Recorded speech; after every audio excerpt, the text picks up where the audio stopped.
Hello everybody and welcome to the stream.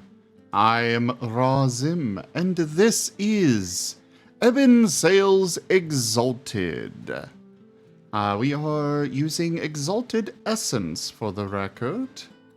We're going to begin as always with our introductions, beginning with Kerr. Hello everyone, I'm Kerr. I'm the storyteller of the game. I'm the one who runs it, and I'm the one who watches all of my hard work go up in flames whenever my players decide to do something epic, which I love. Also, Zim, just to let you know, the tip goal I'm has not working been on it changed. now. Okay, no worries, just wanted to make sure. And I will pass it on. I am Toshime, playing Guaco, the contradiction solar and dragon-blooded.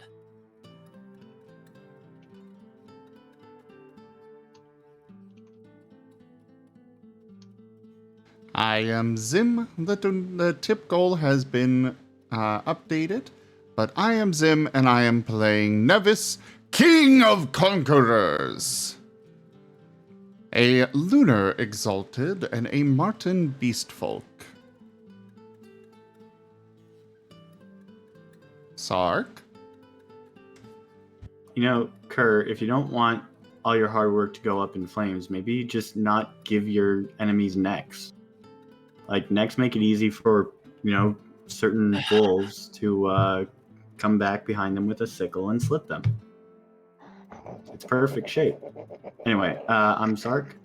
I'm a, what's it called? Infernal Exalted. I am a wolf beastman. I thought Just you were think of death Abyssal. from Destiny. Oh, Abyssal? Yeah, the one that has the demon rammed inside of it. He's an He said infernal. Aurora. Did you really give Okay. yourself sickles? Yeah. Sark. Wow. He did after he saw the new Puss in Boots movie. Of course he did.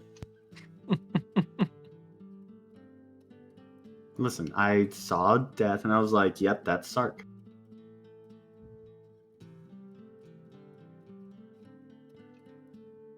Okay, so he is Infernal Exalted.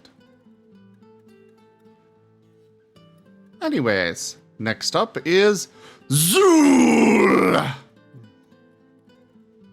Greetings all, I am Artadeo and I play Zool, the dragon-blooded Dragon King. While I'm a streamer, I'm not streaming right now, but yeah, Zool's your, pretty much a mage. He also likes to read books. And we have Jaffer, who plays as Murder. Unfortunately, they are not here right now, but Murder is a Lunar Exalted. And we are joined by a newcomer today, Wernie. Hello. Go ahead, introduce yourself. Hi, I'm wearing a mole.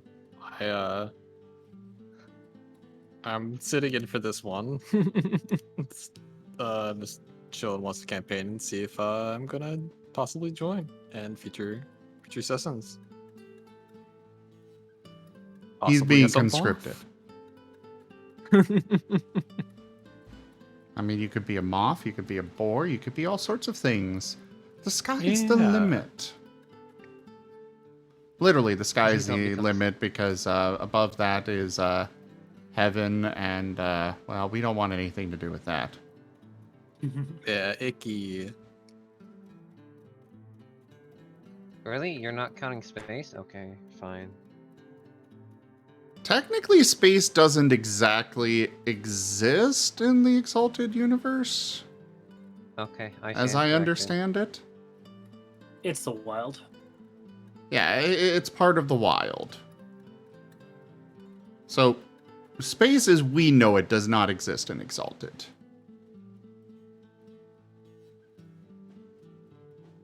Turkeme is dancing with the crabs. Alright, we have a crab god. A magnanimous dispensation. Oh my gosh. Tokeme tipped $110. Toshime, thank you so much for that tip. The donation or the tip goal is completely filled.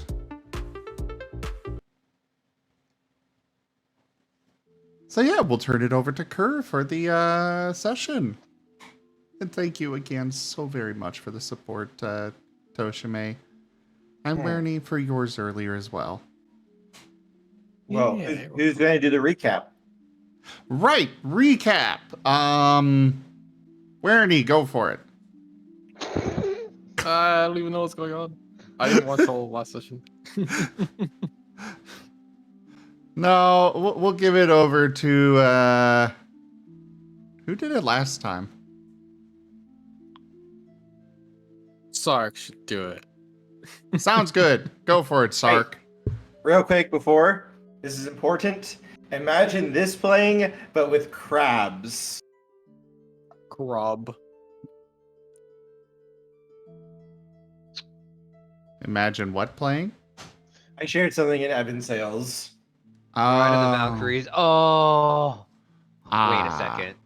Ride Wait of a the second. Valkyries. Oh no. Oh yes.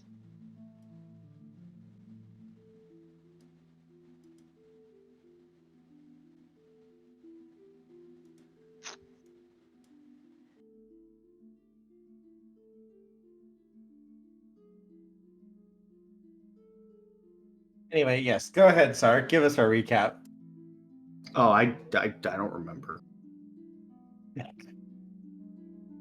Okay, so we'll give us our recap. Sark, you don't remember meeting your boss again? It wasn't not his really. boss. But it was somebody that he had met. Yeah, I the remember boar. it. Yeah, I knew him. Not really a buddy, but like a common. We don't hate. We're not actively trying to kill each other, which is kind of a big deal for Sark. Well, do you want to do the recap, or shall we turn it over to? Oh, I still have no idea what we did. All right, go ahead. Zool! I figured it was gonna come down to me. So, long story short, we were sailing our way to our destination, wherever that may be. No one particularly told Zul. And so, while we were sailing, Nevis wanted Zul to train with them. And so train they did, and Domino was included in a stadium assault. While training, Zul may or may not have botched a spell and sent them all somewhere. When they all woke up, they found themselves inside a dark cave, and creatures who spoke the old tongue of the first world. I'm saying that right. Right, First Cor? stage. First stage, thank you. And so follow they did after, communication of, hey, we're friends, not enemies. Then you met some demon that Sark knows. I forget the exact name. Something something of the night. Something something. Oh, hey, this is actually our destination. We're just below it.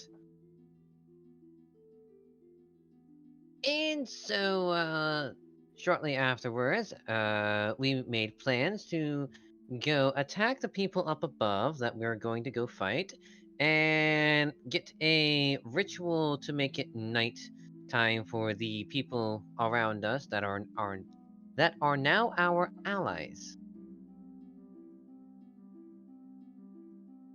Yeah, that sounds about right. Sounds about right. Hit everything. There's one little thing that we're forgetting. Oh, what's that?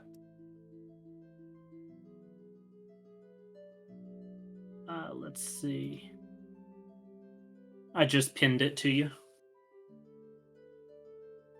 Oh.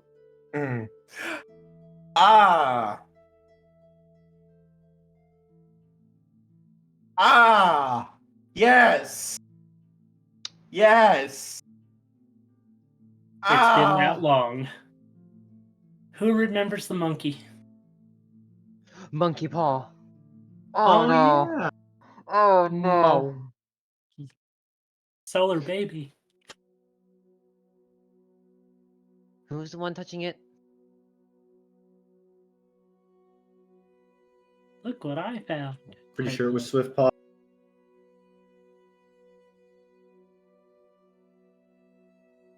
I Swiftpaw feel and- like Sark decided to keep it. Because Swiftpaw wasn't with What? us. No, I did not decide to keep it. I told him to throw that thing off the fucking ship. But we're not on the ship. Well, that seems like not my problem at this current moment. That was 2 sessions ago.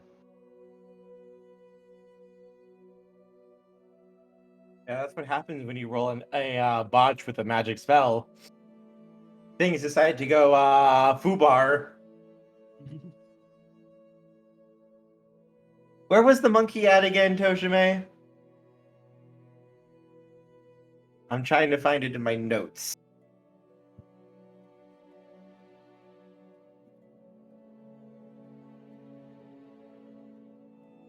But I'm also trying to eat as well, so I'm a little bit slow.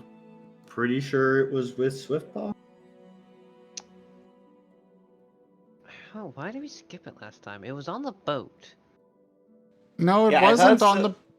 the monkey was not with, or we were not on the boat. We're not on the ship. We were underground in the caves with the mountainfolk and the demon. Mm-hmm. Yep. I know that the monkey was introduced right at the end of the session. Yes, it was. It was meant to be the cliffhanger.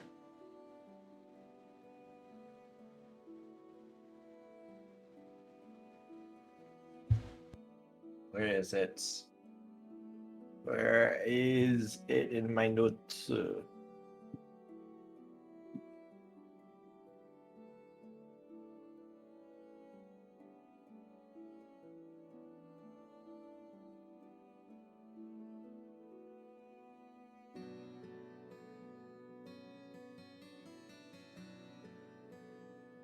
One sec.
Where? Oh, huh? One sec, I'm looking.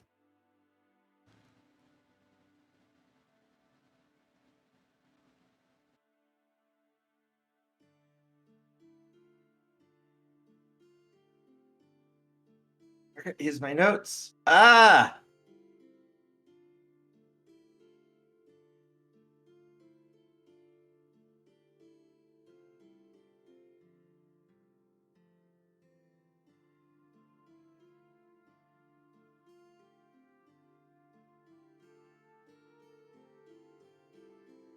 Anyway, I will keep looking.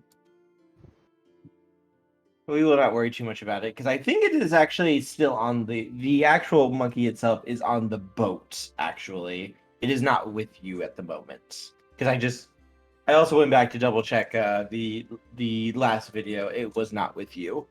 It's on the boat still. Yeah. Do, do, do, do, do, do, do, do, do, The last thing do, in the do, actual video was do, Stark do, do, going do, up do, there doing the whistle. do, do, do, do, do, do, Duke, do, Duke. Wait, Duke. what? Hold up! Hello. My Gladiator. name is Inigo Montoya. You killed my father. What the? Prepare to die. Prepare to die. That was great. But, what the hell? They didn't even tell me they released it! The Gladiator. They never told me they released the Gladiator skin! Ladies and gentlemen, it is now released. Please go start buying yours today for only $10 exact. What the hell? I wanted to make a big announcement and stuff, but they never told me they released it. They didn't even send any updates to me or anything.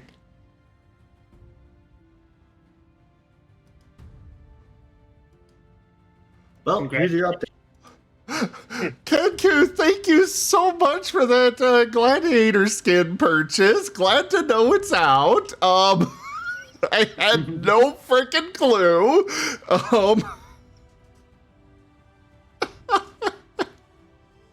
I'm like, wait, Rozim gladiator skin? What? I didn't know they added head skins for that. And then I saw the amount. I'm like, wait, that's for a full. What?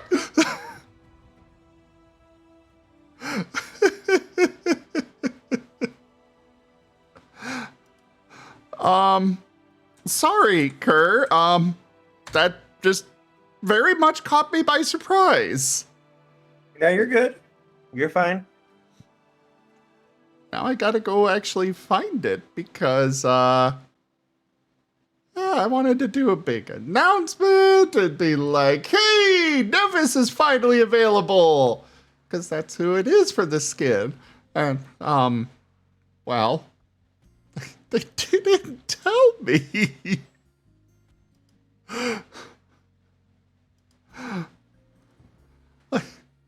Well, what the heck? Oh, apparently we need more participants in Stream Raiders. For me to get to partner, I need to have 30 average participants. And I'm currently at 24.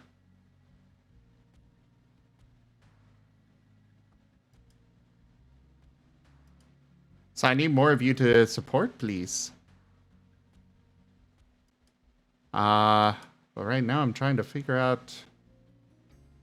I want to. Resources? Is that it? Ah, here it is! Oh, that's cool!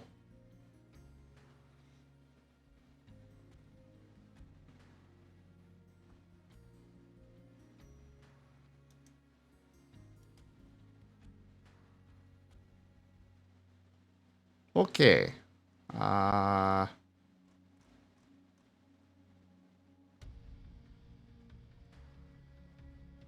Yeah, I asked them to do a special animation for him, though apparently they decided he does not attack with his spear, just his claw thing. I wanted him to attack with both, but apparently they decided not to. But it's still cool. I'm okay with this.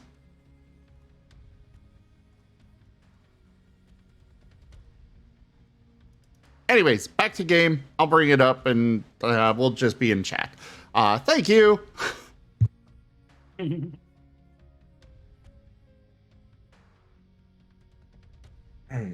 So when we ended our last session, a great veil of darkness began to spread out and over the land. And you guys began to make your way up and out. And as you get outside, you find yourselves on a large hill. and behind you, you can see the pulses of dark essence that is feeding this veil, coming from the hill itself. But your eyes aren't really behind you, rather, they are in front of you, where you can see a beautiful city blazing in light. The entire city, the buildings, the walls around it are giving off its own radiance, as bright as the noonday sun. And where all of the lands are shrouded in shadows and darkness, this city alone illuminates this makeshift night.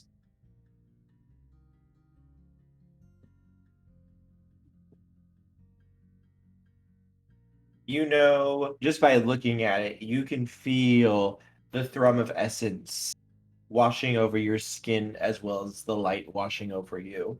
So long as this city stands, the creatures down below would never be able to walk the surface.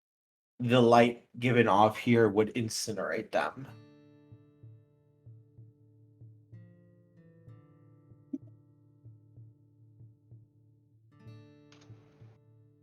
So we need to torch the city. Got it. Or disrupt the essence. Also, further on, you can see another dot of light. This one is much larger, but it is also much further away. It's still on the island, but it's much further. But this is likely to be where the capital would be. It looks like this smaller town was specifically built here to deal with the creatures who tend to prowl under the surface. It seems the mercenaries are well aware of them and took pains to try to keep them trapped under the surface and away from their actual main capital.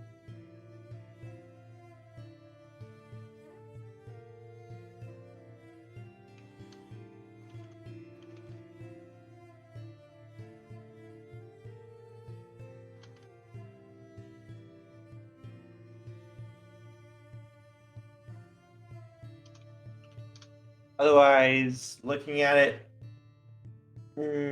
you would say it'd probably be like a 5-minute hike to get to the city. Probably closer to a very large town rather than an actual city.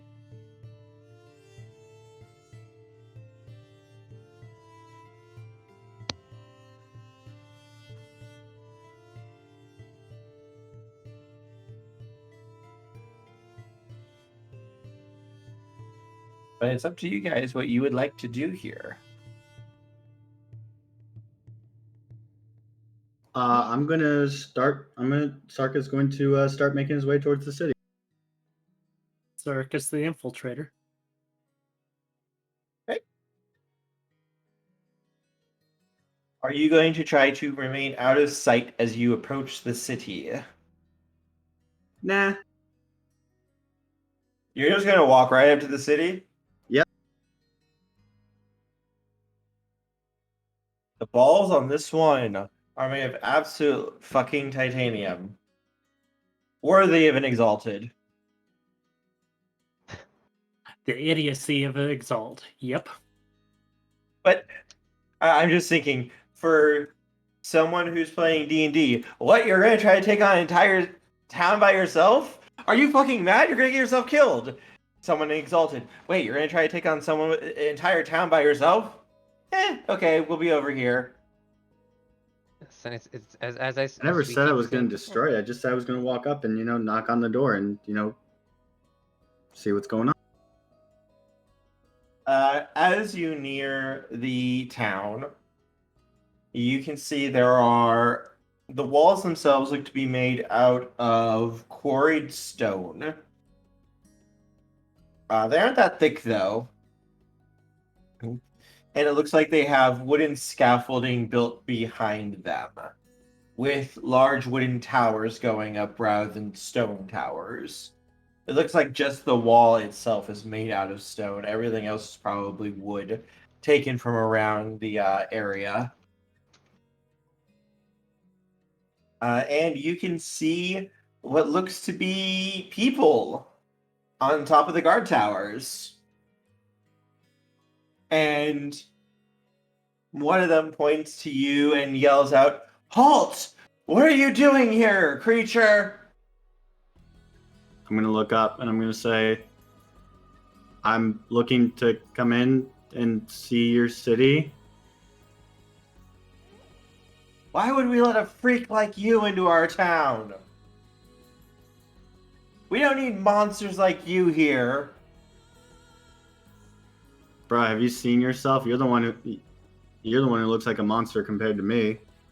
All that flesh and shit. Ugh. How the fuck do you stay warm? We are human, unlike you, creature. As he grabs a bow and just like shakes it towards you, as if this would frighten you. Be more threatening shaking the arrow at him. Clark's conscience says, beat this guy up. This is hilarious. Also, is this an earshot from to everyone else? This would be about 5 minutes away, so you guys would have had to follow a little bit to be close Okay. enough. You guys would Okay. be able to follow, though, and stay out of sight. Nah, Zul will stay behind. To him, it's logic to not be in sight of the others. I'm letting the I'm scout just do gonna his kind of work. tilt my head and just say, really? You're gonna shake an arrow at me? You're a beast. Why should I be afraid of you when I'm all the way up here? Now, go before I skin you for your pelt. I think this guy could use a bit of TFing. As literally Now everyone go, else in or the I group, shall taunt you a second time. as everyone else, if they heard this, they're just going to be like, someone's starting to get exalted. Oh, I feel bad for them. Their next of kin is going to feel what happens to them.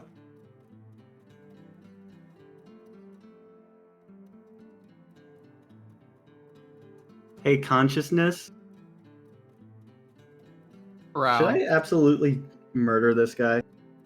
Now, we don't talk very often, Sark, but you shouldn't go around killing people. Kerr, he is referring to where I know, I know. I was teasing though. I had to make a joke though because Sark has seen Puss in Boots. Well, maybe don't kill him, but he doesn't roll out. At least teaching him a lesson.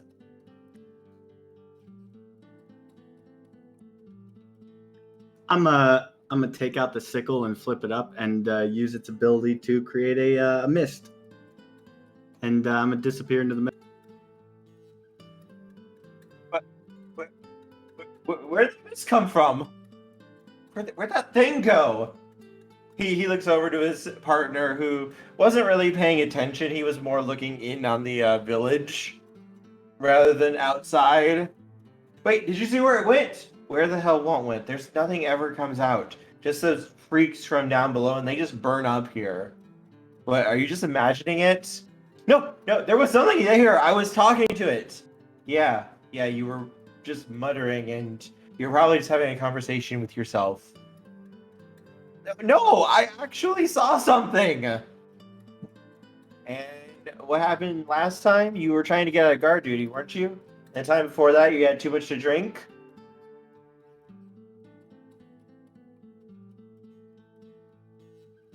As the guy turns back to the mist, looking around frantically.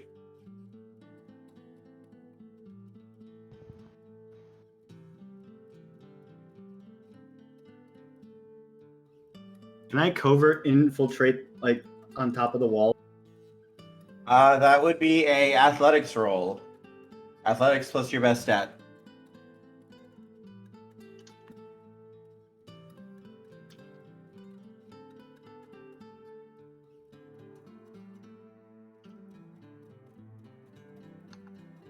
I really need to go through and actually like look at actual charms to get.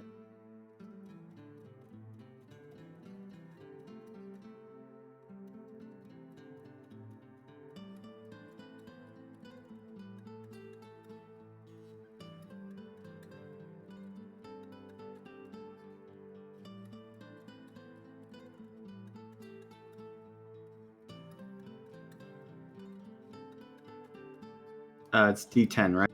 Yes.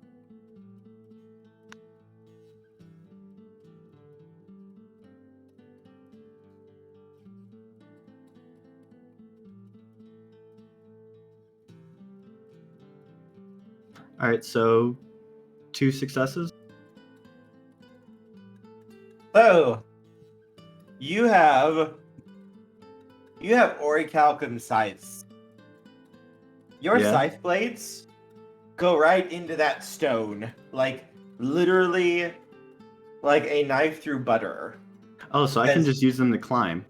Like As a you- knife through butter.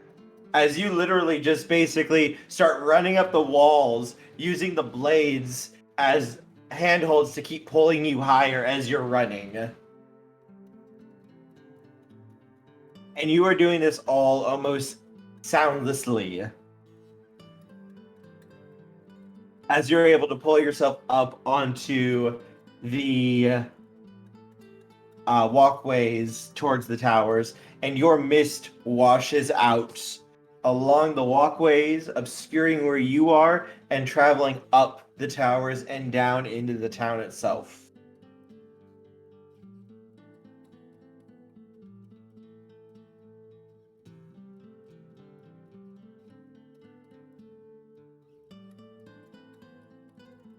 The entire run took you maybe 10 seconds.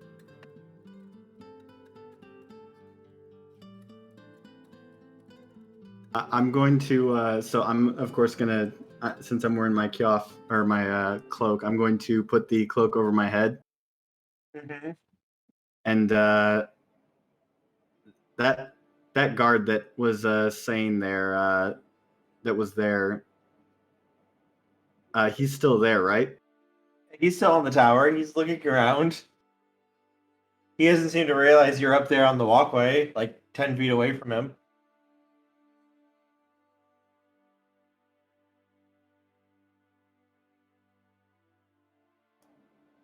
I'm gonna start whistling very loudly so that I want the guards to hear it.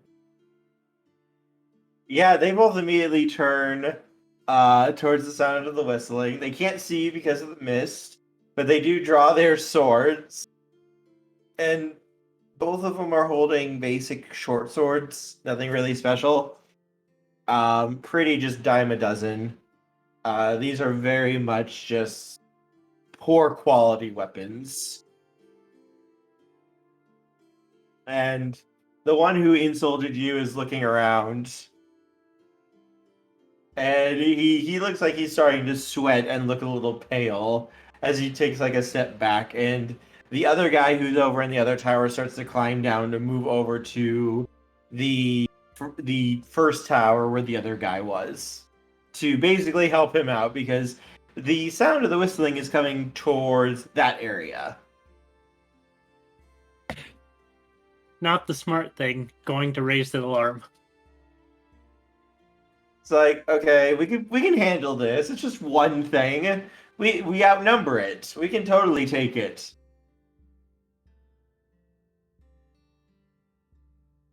With my sides drawn, I'm just going to start tinging them together as I'm getting closer to the tower. Yet give to me- reveal myself. Give me a second. Give me a Intimidate. second. Yeah, I'm just double checking to make sure that that's there in this system.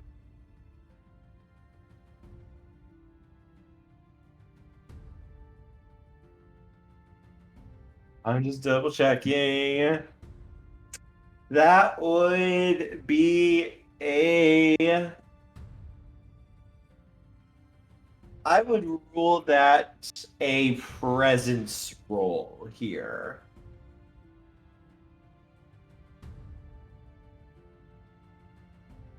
Though, if you want to try to A presence roll? yes, I would let you shoot something else, though, if you think you could make an argument for something else. So is it presence plus highest stat? Yeah. Whichever one you want, yeah. Yeah. And before then- my presence this is actually better than my athletic.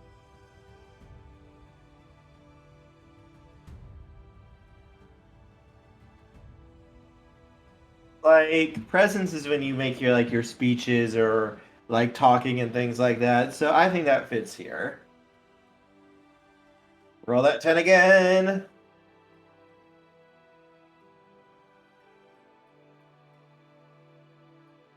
All right, 2 successes. That is enough. These guys are both starting to shake and look very, very, very scared here. They are now standing back to back as the other man has reached his companion, and they're just both kind of looking terrified as the mist has completely consumed the tower and is basically hiding everything from sight now. Nobody can see in or out from the tower, and it's already spread through the entire town, basically. This Weaver is a very good blade. You, however, sir, can see through the mist as though it wasn't even there. So as they're both standing, I'm going to go to where I'm on the side of where they're standing. So like, let's say 2 of them are back to back, and then their right side where their backs are perpendicular to, that's where I'm going to come out, and I'm basically going to close my 2 scythes, not down on their necks, but to the point where it's just bare to where both the blades are just touching both of their necks. So basically almost as if I'm about to close in and decapitate them both. Okay, I see what you're trying to do. Make me a melee roll for that one, because you're using your blades for that. This is going to be a weapon skill sort of thing. You're showing off that way. So, close combat. Close combat and force. Yes, close combat and whichever one you would like.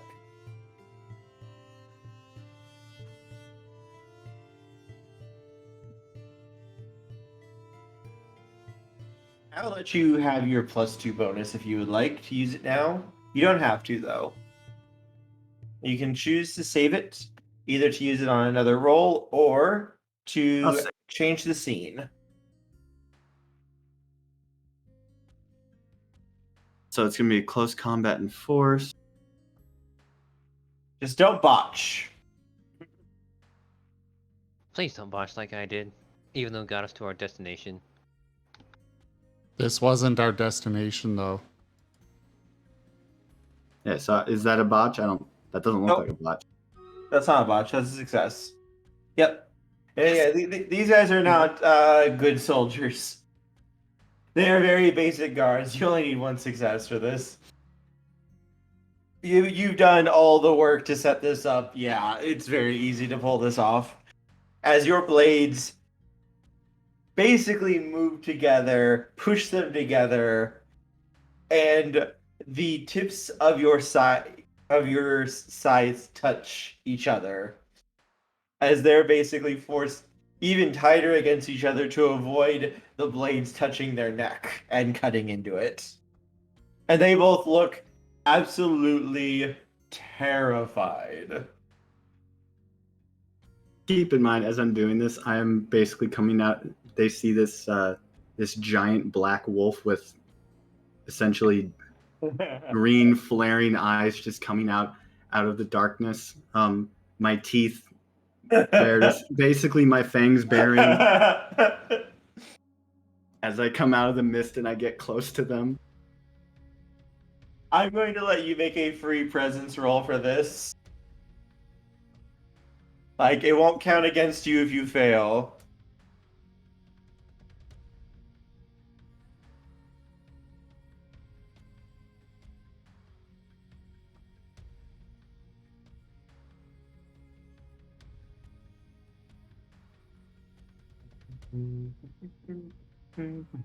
Like I said. Got the other die because force.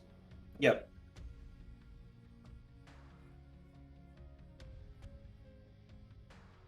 Okay, so 2 2 successes. Yep, you are able to absolutely terrify these people as they look like they're about ready to pass out.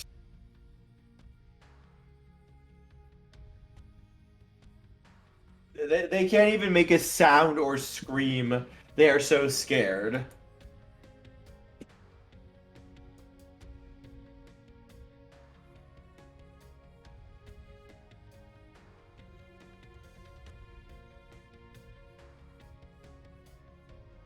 I'm gonna go to them and say, and just whisper to them, now, what was that you were gonna say to me again?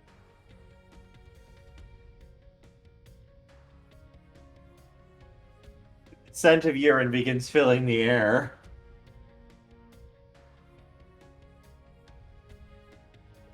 Ari?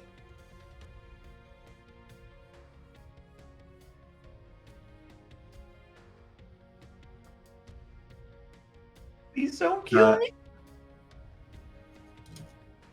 I'm just.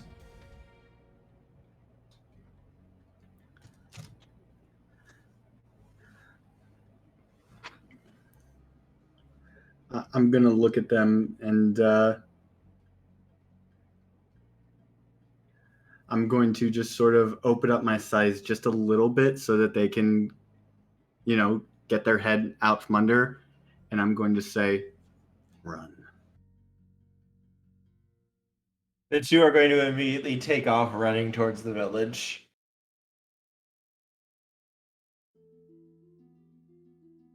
And then I'm going to basically disappear back into the shadows. And yeah. And then I'm going to go explore the town by going into the shadows and withdrawing the mist. Okay. Make me a stealth roll.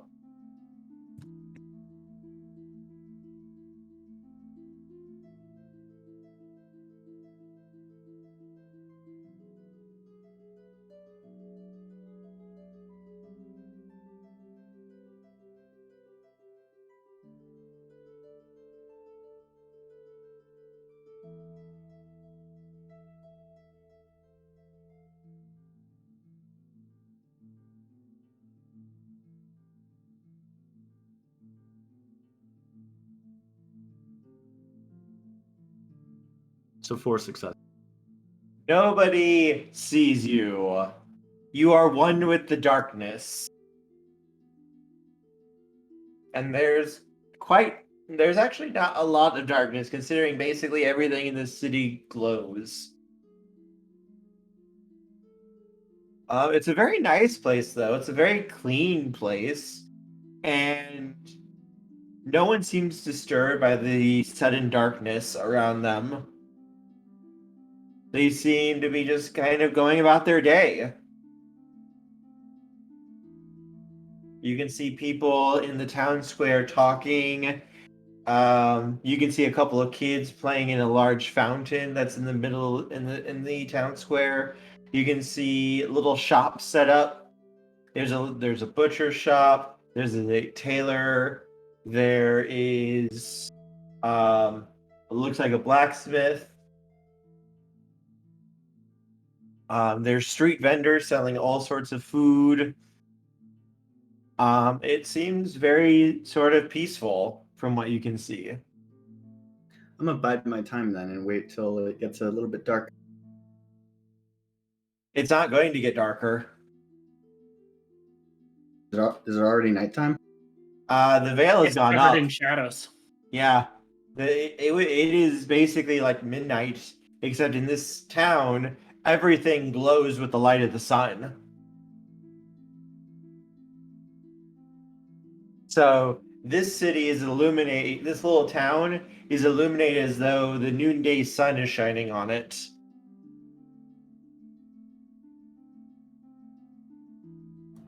Then I'm gonna just keep skulking around, try to figure out what's up with this town, and see if I can gather any useful information. All right, let us have give me an awareness roll, I think, for this. Because you're not going to be talking with anyone, it seems.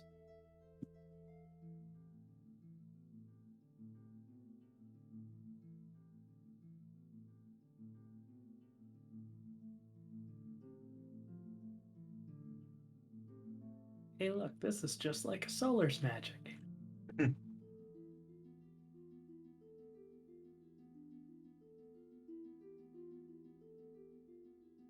All right. 1, 2, 3, 4, 5. 5 successes.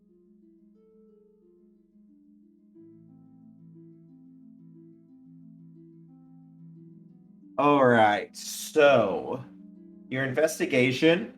It seems like almost everyone here in this town is mortal. There isn't really any trace of anything like out and out dangerous, especially for you guys. You can see that there's a mix of like town guards, like the people who were in the tower, but you can also see some of the mercenaries are here as well. You can see their mark among some of the people, though they are in the far less number than the others. There's maybe like one of them for every like 10 to 20 actual either guard or villager.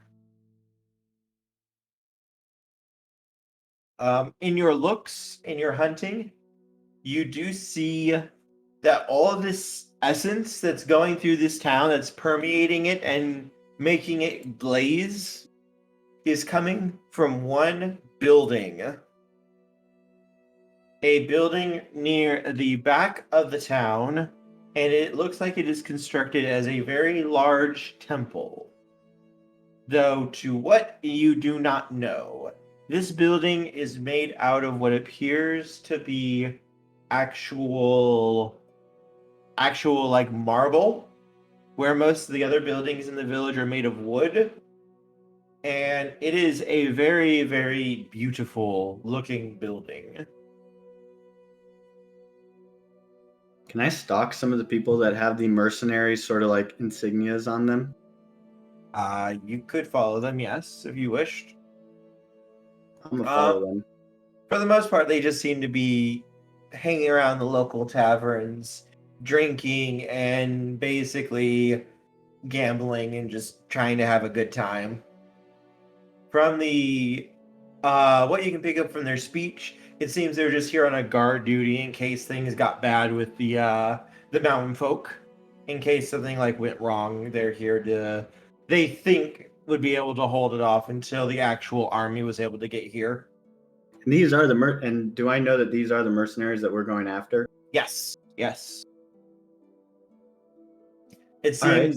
seems their main location, their actual like capital, is, you saw a second light further ahead on the horizon, a much larger one. It's that. That is their actual base. This is like a forward outpost meant to monitor the mountain folk to make sure they don't try to, kill them all. So I'm gonna wait till one of those mercenaries gets drunk and comes stumbling out of the bar, or a group of them. It'd be about maybe a half hour, 45 minutes, before one of them eventually comes wandering out the door Alrighty. and starts stumbling along.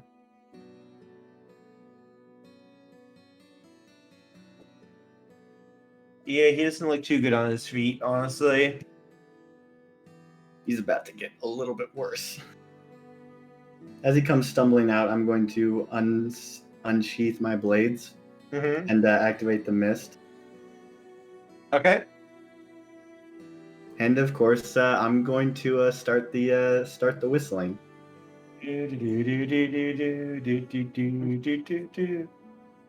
All right. Make a presence roll. I really hope that's not the song that he's whistling. I hope so too, but it's still extremely funny. No, No, it's not. it's gonna sound like. Wait, that fuck! I can't. Is it You know the does whistle I'm talking whistle- about. I know is which it- whistle you're talking about.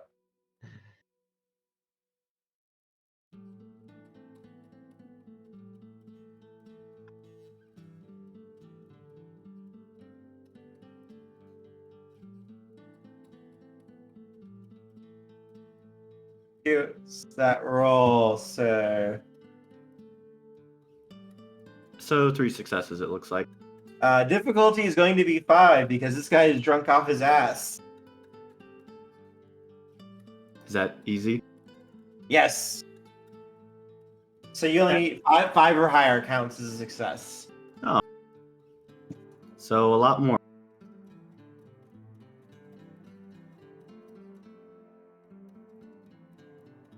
Here you go. Yes, this poor man.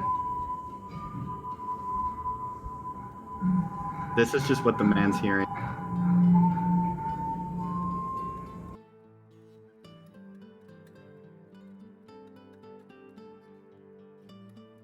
And as I'm doing that, I'm going to approach the man. He's fallen over and it looks absolutely terrified looking around. I'm gonna make it so that he can see me, and he can see my the 2 scythes just out, ready to do the thing. Yeah, he crawls backwards, and he's just like staring at you, like what is this? Am I hallucinating?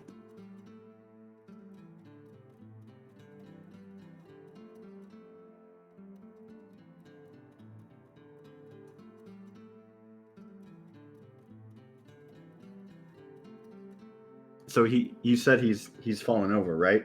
Yeah, Like he's on the crawled ground? back. Yeah, he's crawled back against one of the buildings. In a very deep voice, I'm gonna say, "Get up." He's gonna slowly try to get up and just fall over because he's so drunk.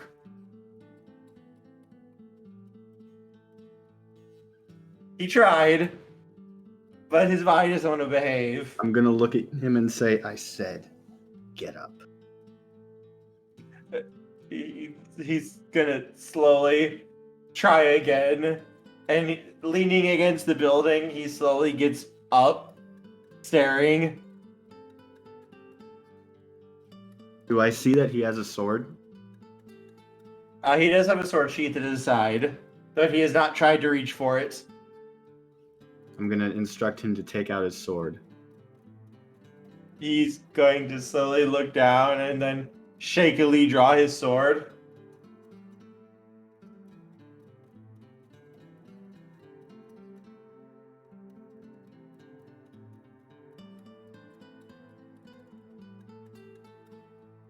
And then I look at him and I'm gonna say,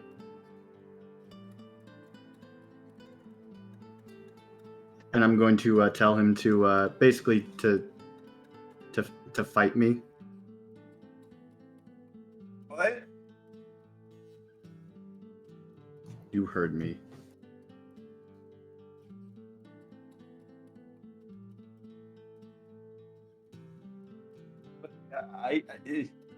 I can't fight 6 of you.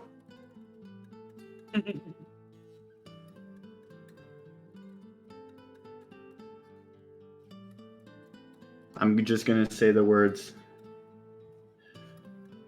Such a shame.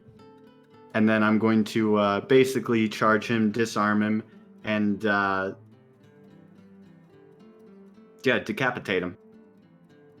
Make a athletics roll, please. Athletic? Yes. And by actually harming one of them, that will alert the main guy. One of his bodies is gone. You'll see.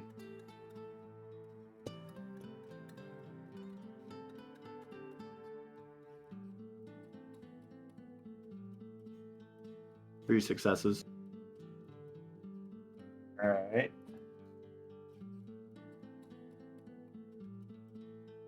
So let's see. What does he have? He is using that. He has a slight bonus.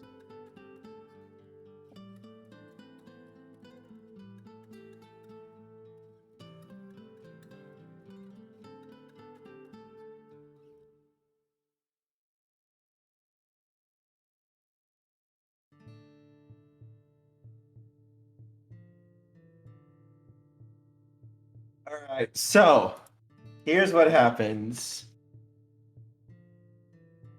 Sark, you go charging at this guy, exactly as you said.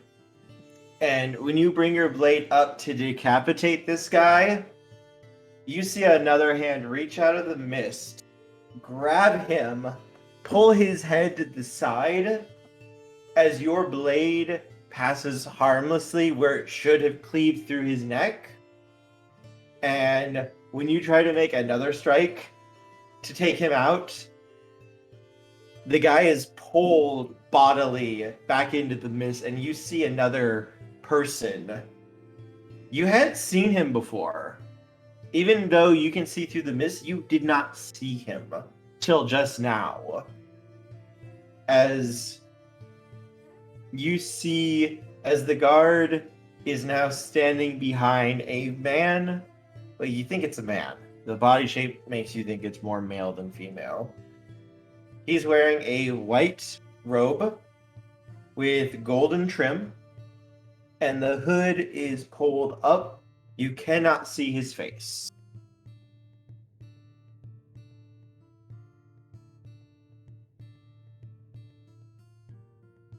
Just gonna stare at him.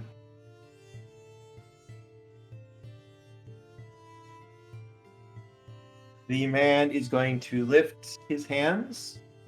One hand is closed in a fist. The other is going to move over it. And he is going to bow slightly to you.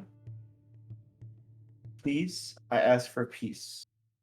I do not wish to cause harm. And I do not wish to see harm done. Pray, sheathe your blades. There is no need to cause pain and heartache to these people.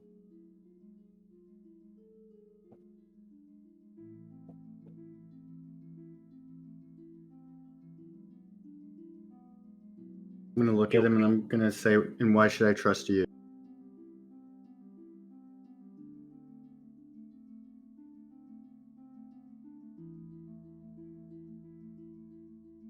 Because I do not mean you any harm, and I could have attacked you had I wished instead of just protect this man. I do not wish to see violence done. I wish to prevent violence.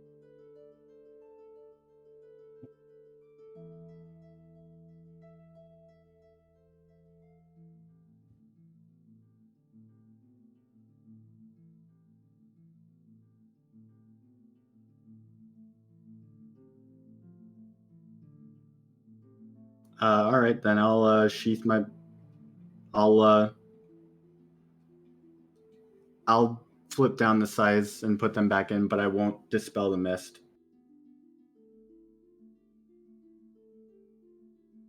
And I'll ask him, "What do you want?" I suppose to understand what you are doing within our village.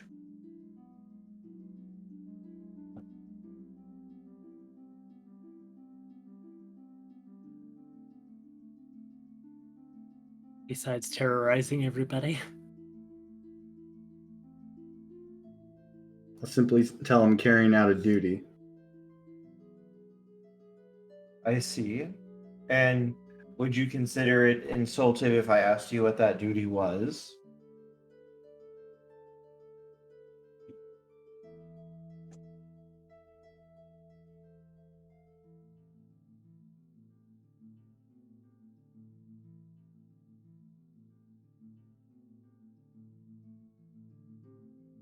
I'm gonna look at him and say, certain people have been causing issues throughout the land, and I'm here to thin their ranks.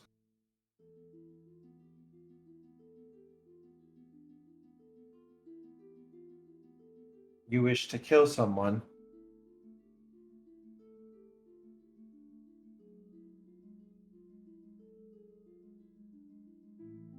I'll look at him and say, less killing, more of a punishment. Regardless of what you call it, you wish to take the life of another person.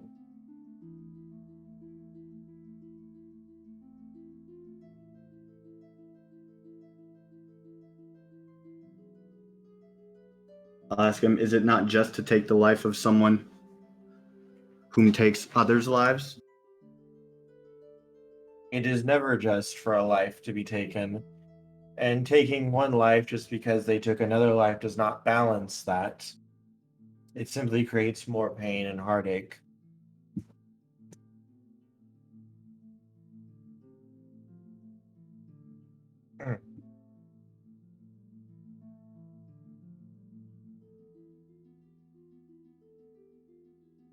I'll ask him, who are you? I am simply the watcher here at this temple. I am the one who maintains it and ensures the protection of the sun upon this place.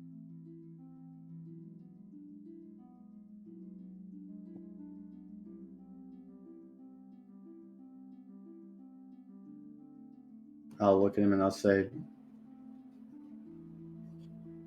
fitting, and put my hood back on and begin to walk away.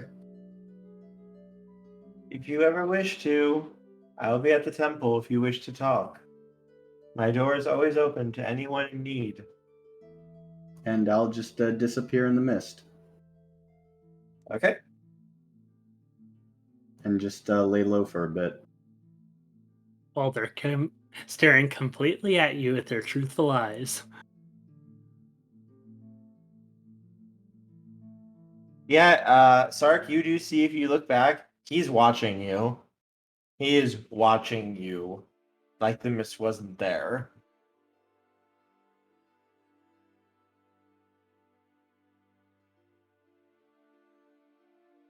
I'll just keep going away. Okay. Where do you want to head off to? Probably back over the wall. There's no one to stop you.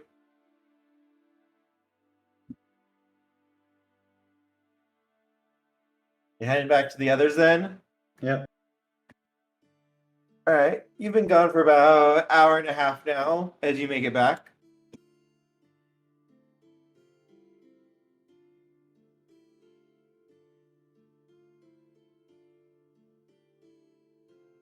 As I make it back, I'll kind of just lean towards one of the outposts. I'll lean towards a thing and just, I guess, play with one of my sickles. Wait for Nevis and the rest to finish up whatever they're doing. Would you guys have been doing anything while you were waiting? Not much.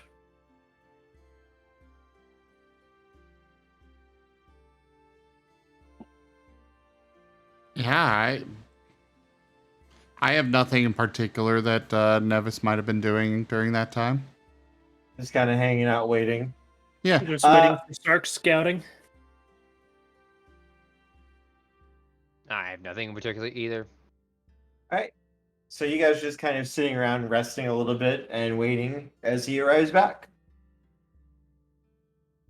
Whistling Dixie.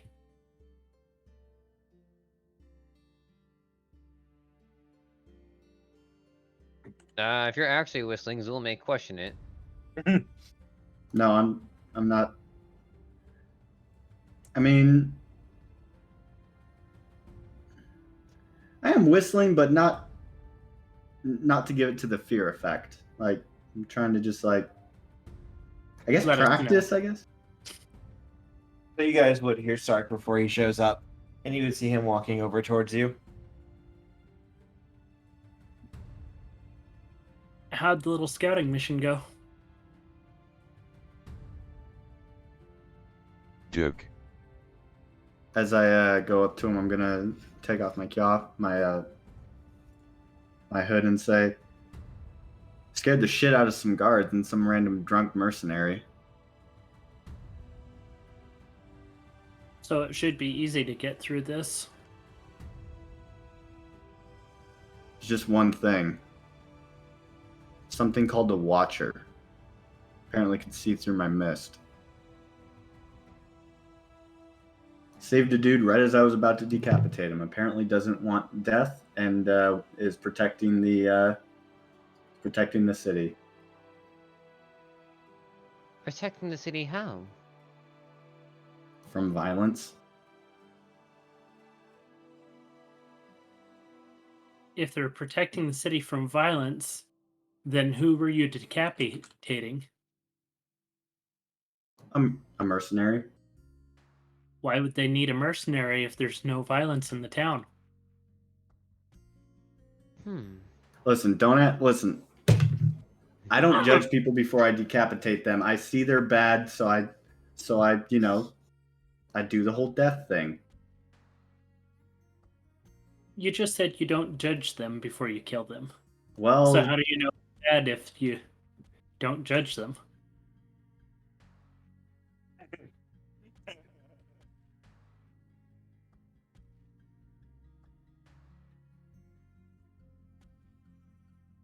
they're mercenaries. They had the same thing. They were obviously bad because, they were the ones we were chasing. So, i.e., kill them. Okay. As long as you know why you're persecuting this. I'm also an assassin. Like, killing's kind of what I do. Yes, but you need reasons for it.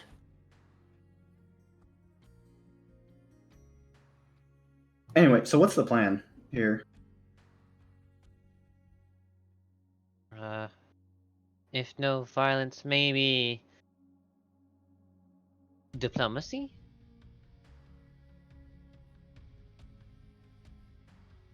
We can walk in and see what we can do.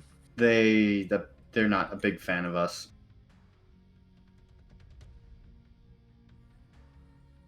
Apparently, they're not big fans of beastmen at all, which is kind of why I had to do the whole spooky death thing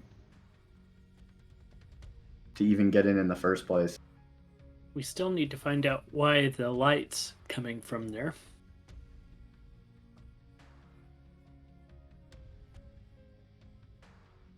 Sark, you did see when you were in the town the flow of essence that went into all the buildings and stuff that gave them that luminosity. It came from the temple. There's a temple in the center of the town. That temple was the source of all the essence producing the light. The same place where the Watcher would be. Wait a second. Question. Was this random merc and the random guard in the same town? Yes. Then ask this. Why did he stop you from killing the merc, but not from scaring and coming extremely close to decapitating the guard? Because I had no intention of, I don't know, maybe because I didn't have any intention of killing the guard. And did this Watcher have any symbols on their head? You could not see any. I could not see any, but I've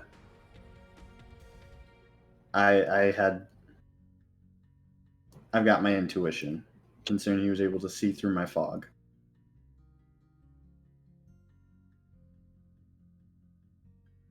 Okay. And which type of Exalt do you think they are? No idea.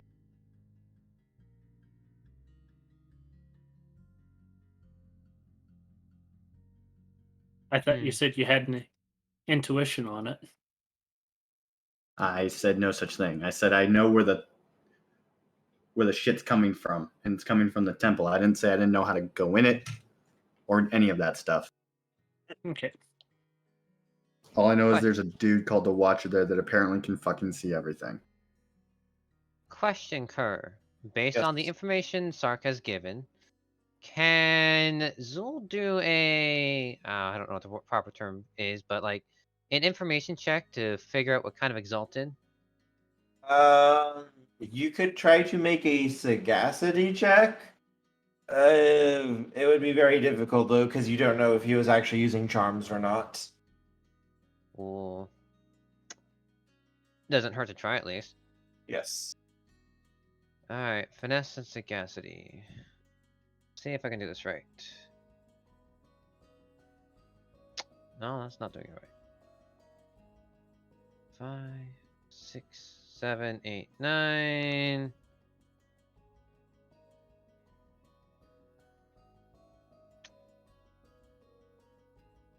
Eh. One success. With that, you are likely looking at. You're not sure. There's not enough Okay. information to go on. He probably is supernatural in some way. He might not necessarily be an exalted though. He could be a godblood. He could be a god in disguise. There's a lot of things he could possibly be. He could be a demon for all you knew. He didn't reveal enough to actually show what he was though.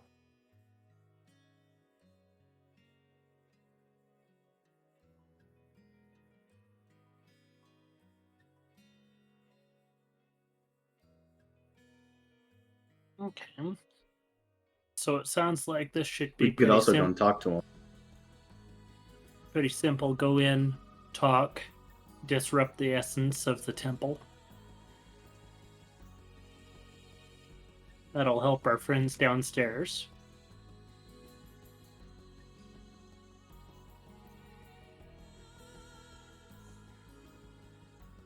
Unless Nevis has an idea.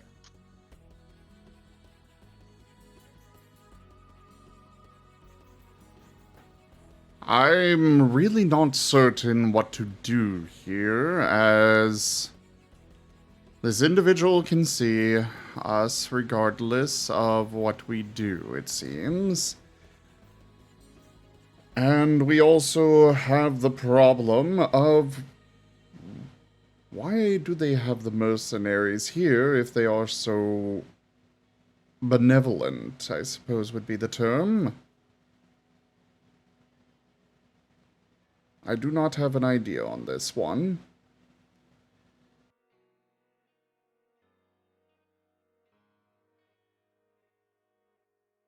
Kurt, could I tell them what I saw farther up the hill? Like, The second town. yeah, the second town. There was a much larger city there, which is likely to be the capital where all of the mercenaries are actually based and such. This would be like an outpost to basically keep watch over the mountainfolk, keep them from coming out of their tunnels and such. But the actual like stronghold is going to be further in.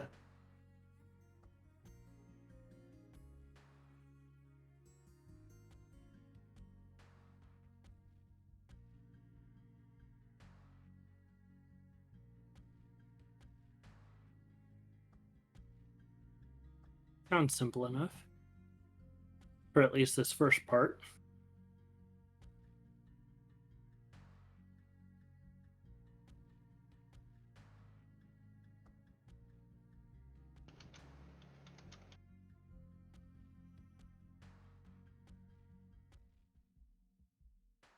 So what would you guys like to do? You know where your target actually would be in the large capital city. But as long as this town is here, the mountain folk aren't going to be able to leave their tunnels. They would die the moment they tried to do so, even with the artificial night.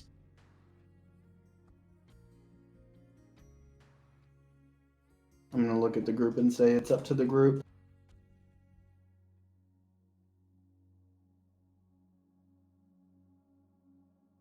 We probably should just go over to where the temple is.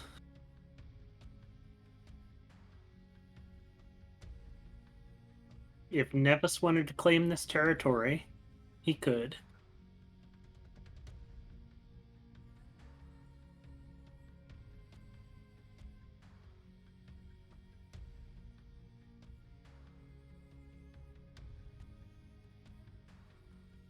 I do desire to unite all parts of the land. However, This one seems like it may prove to be a bit tricky to do so with.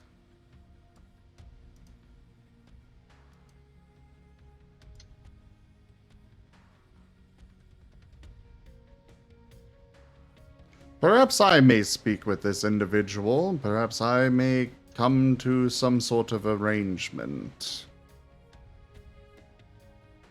Yeah, go ahead. Did they say Yeah. where they would be located? The temple at the center of the city.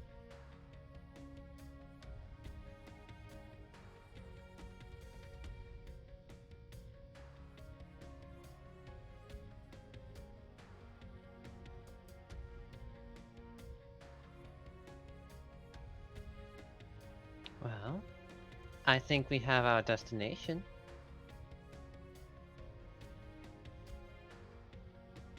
So let's go.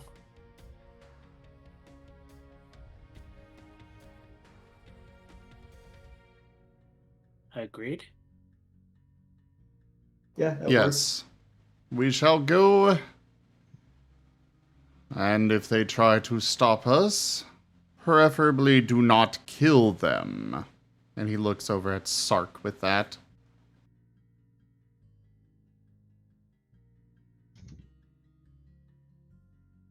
I'm gonna look at him and say, don't bring along death if you don't want people to end up dead.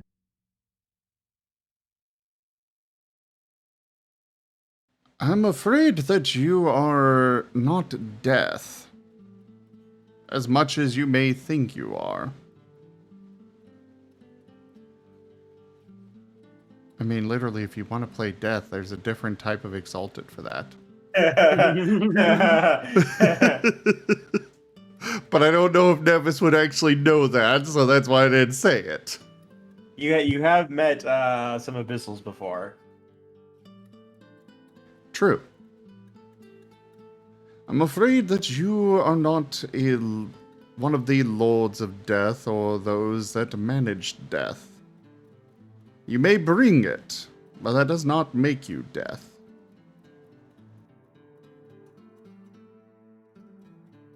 Our response will be, we'll see about that.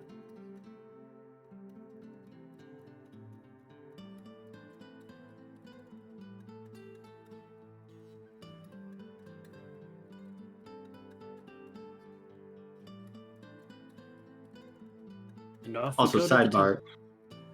Sidebar, Kirk, could I literally just make Sark into a literal embodiment of death? That would be in the abyssal territory. Sark wants to become death. He's seen death from a movie, now he wants it.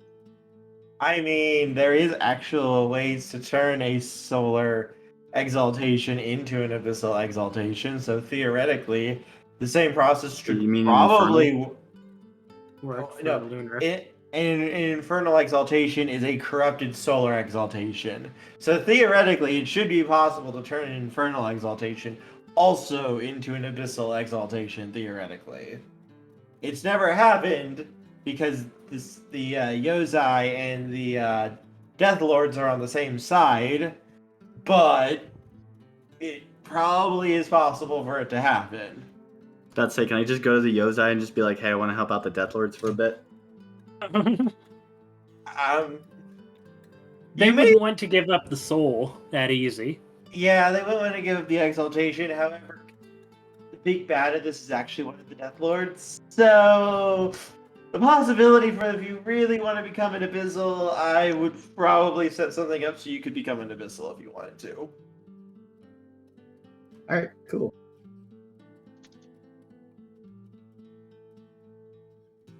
But yes, you guys are heading to the town then? Yep.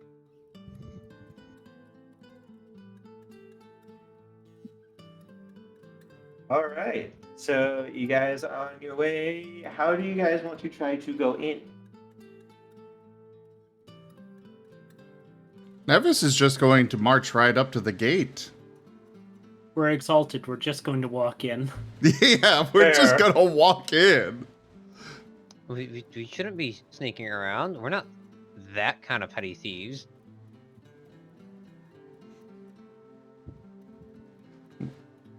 We have no need to sneak.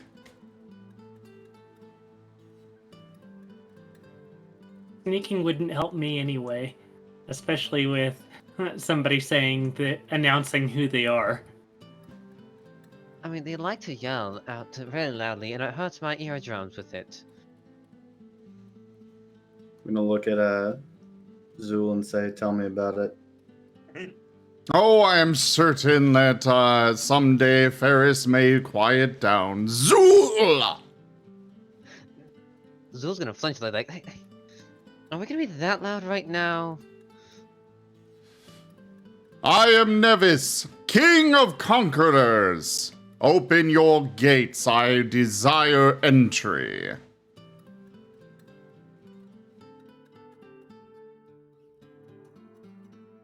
Fuck, he's back! Oh god! The gates slowly swing open. Please don't kill us, please!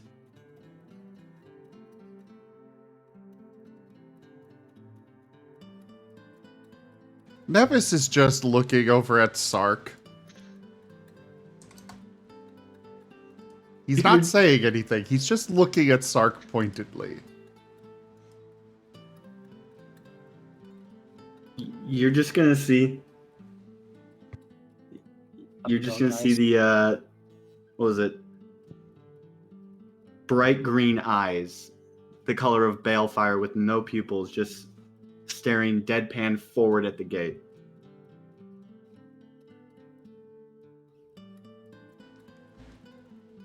Open the gates, and there will be no already harm. opened.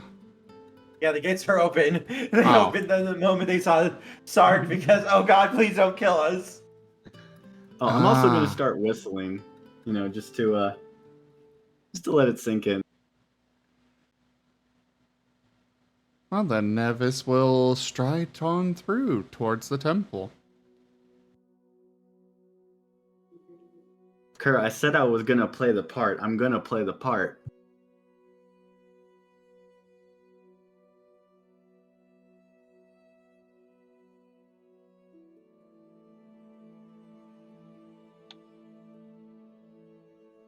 And you can see a lot of the townspeople look absolutely terrified when they see a bunch of beast folk walk in.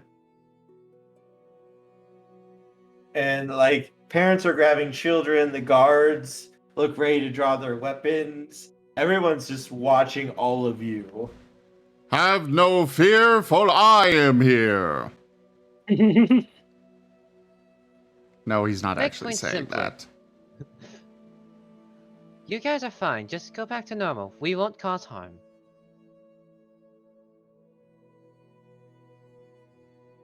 Y'all are a bunch of monsters is what you are. Get out of our town. Ow. We're not going to let you hurt anyone here. We don't have. I did not come here intending to harm anyone. But if you wish to call me a monster, then I shall oblige you by being one. The choice is yours. There is the sound of footsteps as you see, standing on one of the rooftops watching, is the man in the white robe that you saw before, Sark. Peace, my honored guests. Please do not take these people's words as an affront to you. They do not mean any harm by it. They are simply afraid and scared. You do not need to react so violently. Though their words are unkind and not called for, you too have a choice on how you wish to react. By acting this way, you simply drive home what they think you already are. I'm gonna look at Nevis. I'm gonna say, "See, Nevis, this is why I use stealth." All the townsfolk seem to calm down when they see this man up there. Certainly has influence.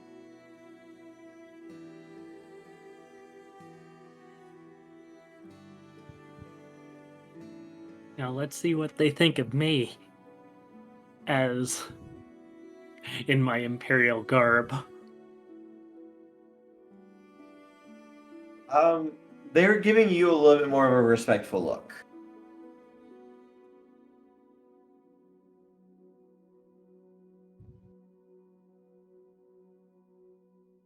So, Sark, as you said, let's go to the meeting place. Just gonna look at you and just be like, the temple. I'm gonna just look at the temple. Zul's already walking.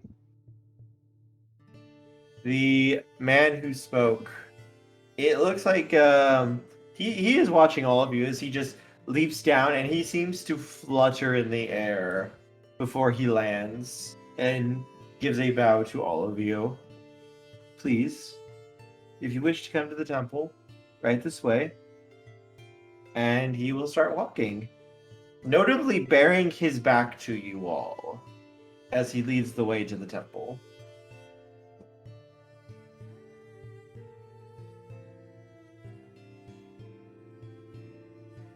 We're not going to attack him while his back's turned.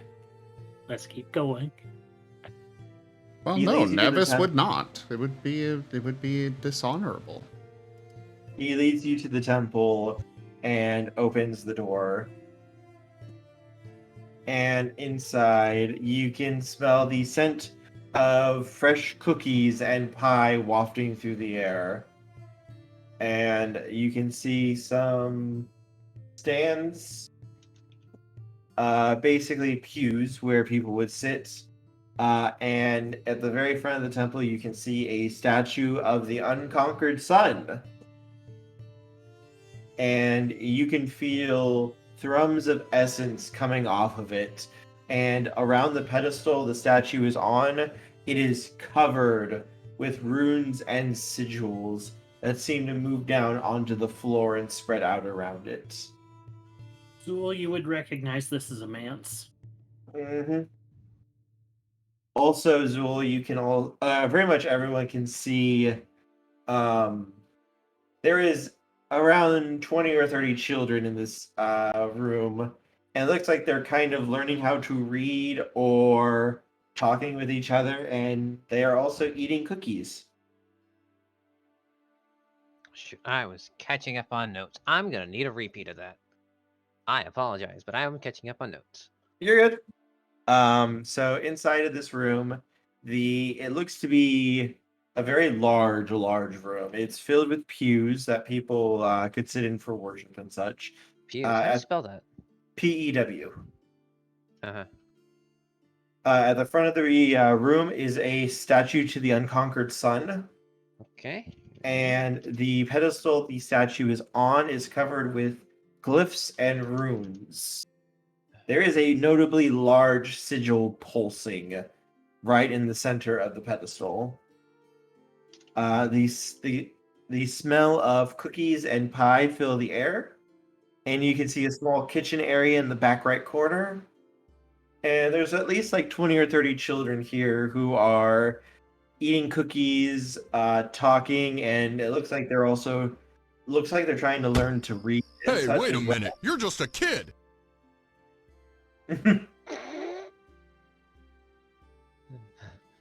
All right. Kids trying to learn. 30 of them. And do you know who that is that they're worshiping? Said the unconquered sun. He's your god. And let me try to put two and two together. Unconquered sun is my god? Yes, he is the god of the solars, but he is also the god of the Dragon King. He is their chief god, and he is considered the greatest of all the deities. He's the god of the sun. He was the instigator for the primordial war. He is the god who led the other gods in rebellion, and he is considered to be the strongest and most powerful god active. He has never been defeated, and he has never lost a battle.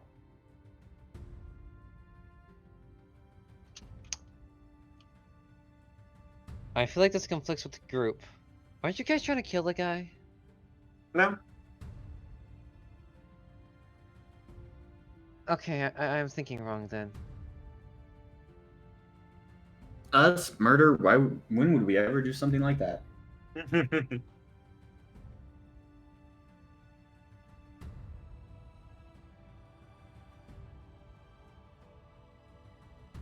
Little did you know that this is the point where Zool goes up to one of the kids, pulls out the heart, and raises it up in honor of the unconquered son. All Right, Zool? right That's how the Dragon Kings used to worship the unconquered sun, is by ripping the hearts out of their sacrificial victims and offering it to the unconquered sun. And if it was accepted, the hearts would burst into flame. It would be the steel beating hearts. Yes. Hmm. Would it count as an act of violence? I'm curious. It was Something- considered an act of great worship, and some Dragon Kings would actually tear the hearts from their own chest in order to offer it to the unconquered sun as the ultimate act of devotion. That's right.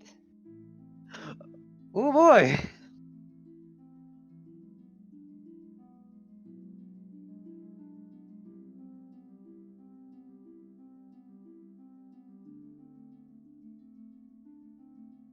But back to actually what's at hand. Did you want to rip out a kid's heart?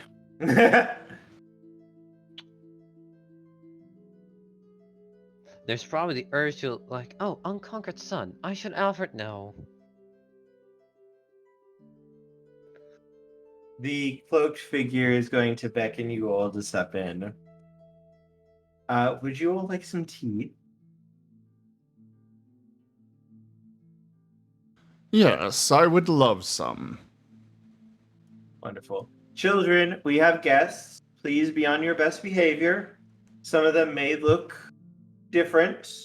However, that is no excuse to be rude.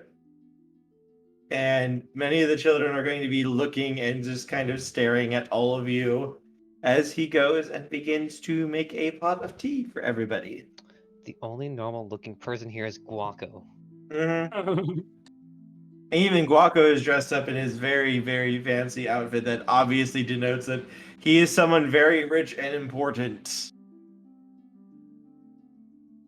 We have a tall, I want to say Marten. Yes. Mhm. Tall Marten, wolf, and dragon raptor.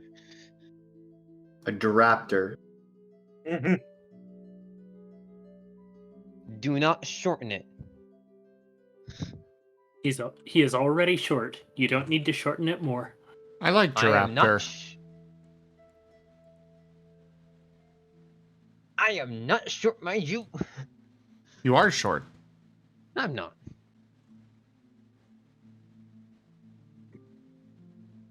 I am around 7 feet. Kerr, what's the average height of an actual Dragon King? I'd have to look. They change. Depends on They're the different Dragon by King. species. I Some are bigger than the others. have to go double check for the raptors. What was it? Scroll? The tall ones are the flying ones. Yeah. Yeah. The Raptalk, I think, are actually one of the smaller ones. They're more human size. They're taller than humans, but they're closer.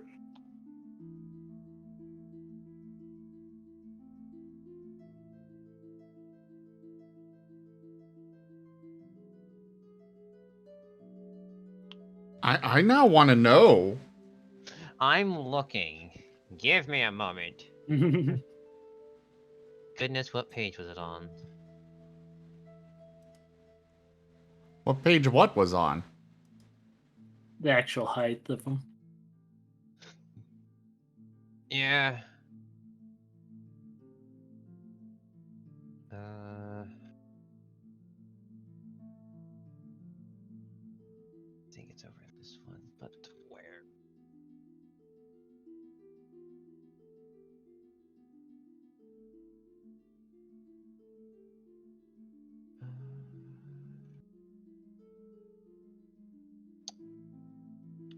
think they were called the...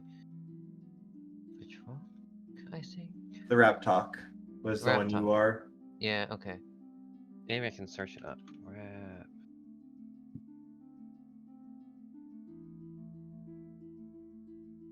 Ooh, not what I'm looking at.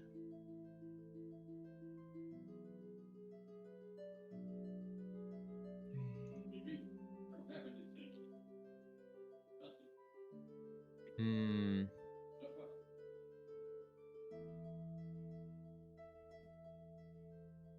All Fallen Races.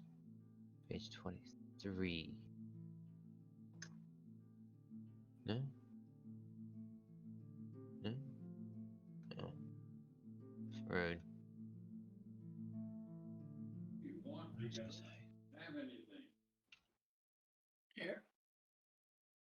Uh, no. Road. So while he's continuing to look that up, where I were we? apologize. He was offering tea, right?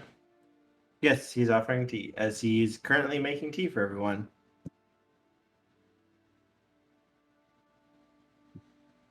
Nevis will settle down into a chair nearby, or a pew, whatever, and just kind of lounge and wait for the tea.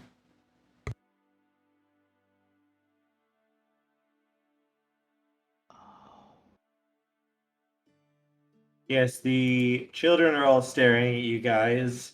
Some of them still nibbling on cookies. Before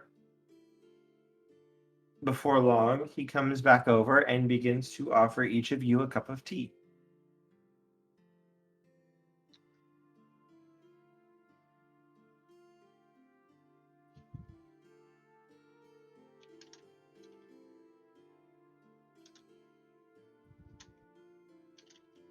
Did you find it? Yes, I just don't want to take from the scene anymore. Between 5 and 6 feet. Guess who was wrong? Me. All right, so clearly you taller are than them? 5 foot. I'm 5'8". I'm saying it now. Thank you very much. Short.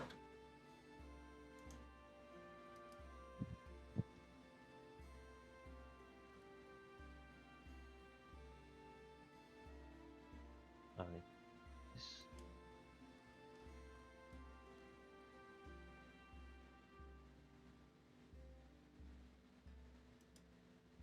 Where is... There it is.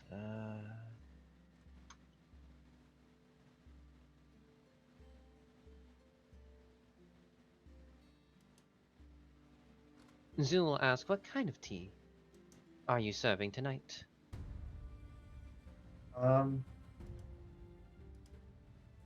It's a local tea that we have here on the island. It makes for a very nice one. I find it to be very relaxing.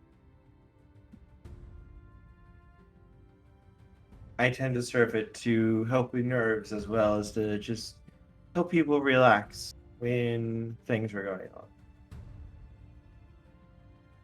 Does it have a name? Golden leaf.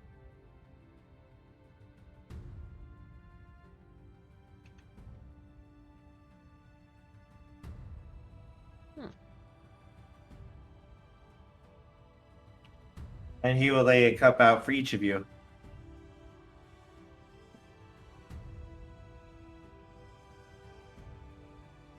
Nevis will sip happily. It is a very nice tea, and it does leave you feeling a little bit more relaxed and at ease.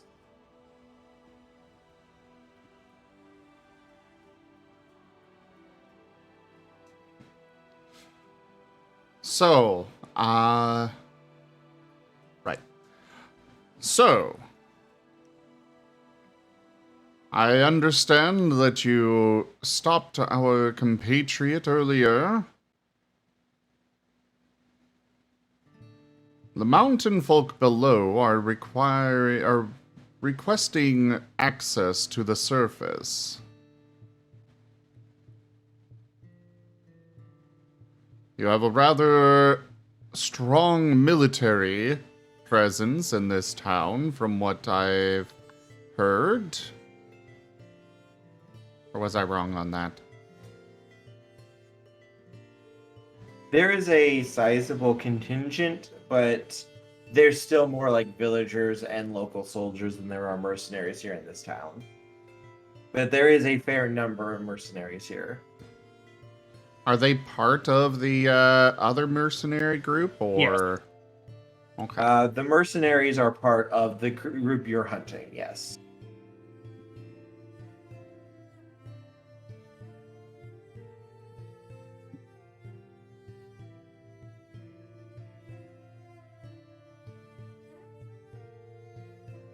We do seem to be at a bit of an impasse, as you do not wish for us to be involved in this city, is that correct? I simply wish to bring peace where I can go, and I attempt to ensure that death does not happen to anyone while I am around. And what is your name?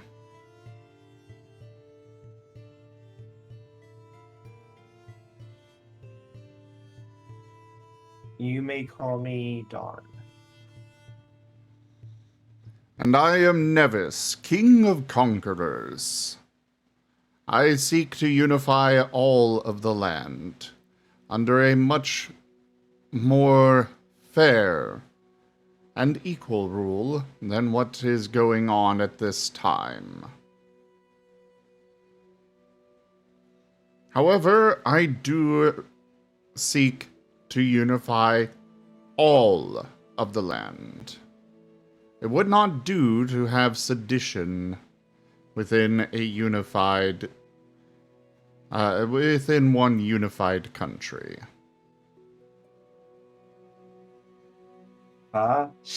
Imasahak. What? Kapa Imasahak. All will be one. Don't worry, it's a magic reference. Yeah. No, you were Yeah, I here when remember gave now. I was hearing it. it. I was just thinking, it's like, that's exactly what the Phyrexians would say. No, it's different.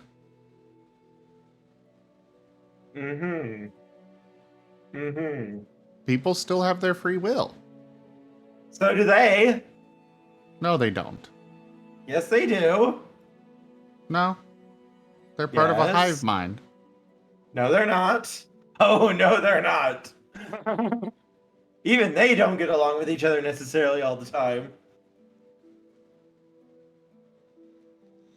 And we're also not forcing people to give up their forms. It is an option, and it is encouraged, but we're not forcing it. Not yet, anyway. And neither do they. We're The not people turning are people into Marten. the people are more than willing to accept the improvements to be more perfect. They're not forced into it. Kerr, they are definitely forced into it. Don't bullshit me. They aren't. Not at that point, anyway. They're more than willing at that point. They've already been convinced. Yes. They become forcibly convinced. Minor detail. It just takes time for them to understand the glory. That is a major difference. Hey, this tea is really good. Nice segue. Thank you. As for... He looks back at Nevis. And what would you do to those who do not agree with you?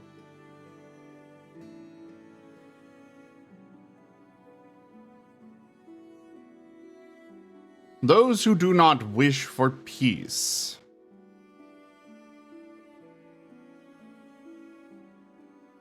Well, they may be slaughtered. They may be killed.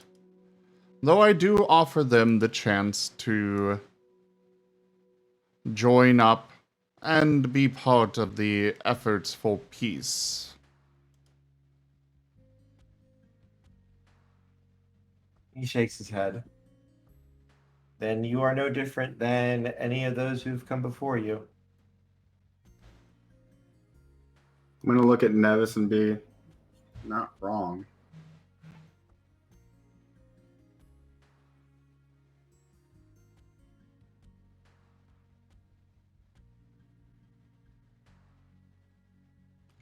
I will not tolerate those who force others into slavery. Those who force people into their cruelties.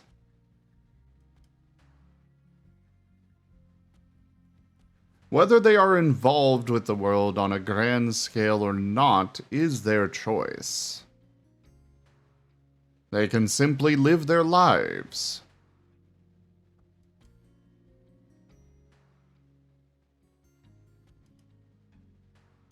And this is where you make your mistake. You believe that you are righteous. And that thus, that qualifies you to be able to take a life.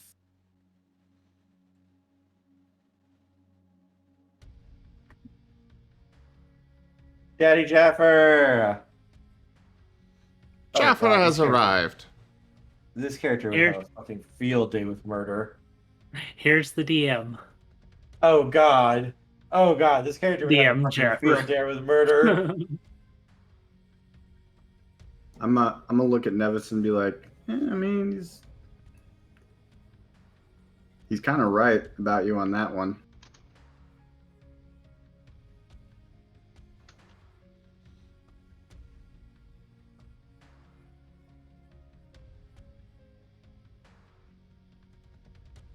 You are correct that I pass judgment.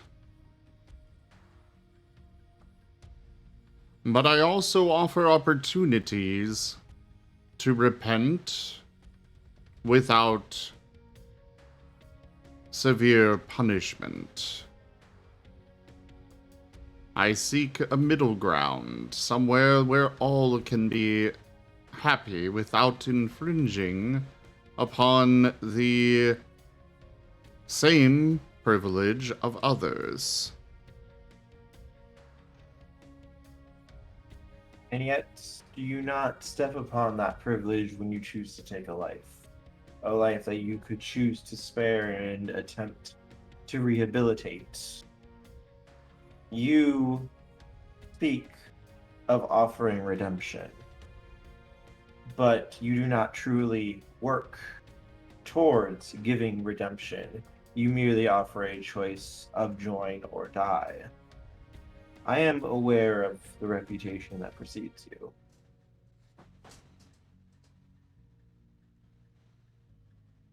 You do not seek Jaffa to says, redeem does I need and to murder save. someone?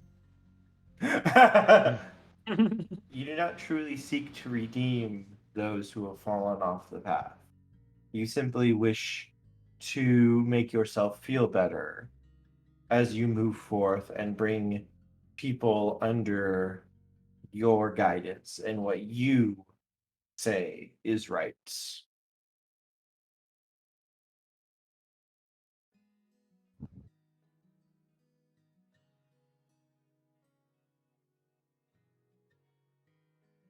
Oh, darling, hello there. Hello, Wolf Mage. I'm sorry, I'm currently enjoying the show at the moment. I don't wish to interrupt. This is going to be absolutely perfect.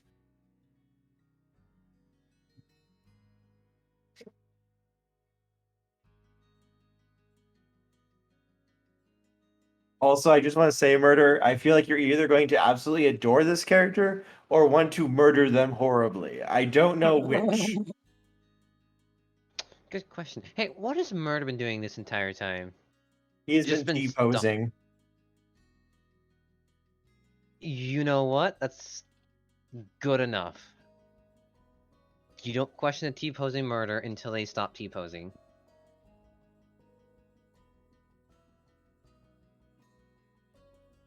Yes, he just looks at you, Nevis, with his hood down.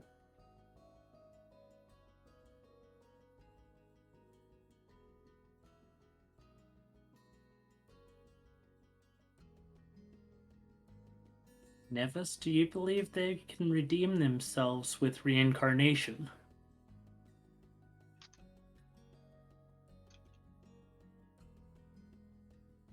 I offer them the choice.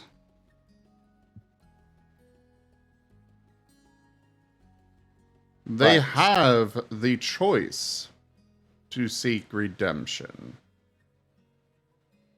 But is it true redemption if it is forced at the edge of a blade, rather than something that one willingly chooses to walk? Are they not simply being forced to conform to your desires and will of what is just?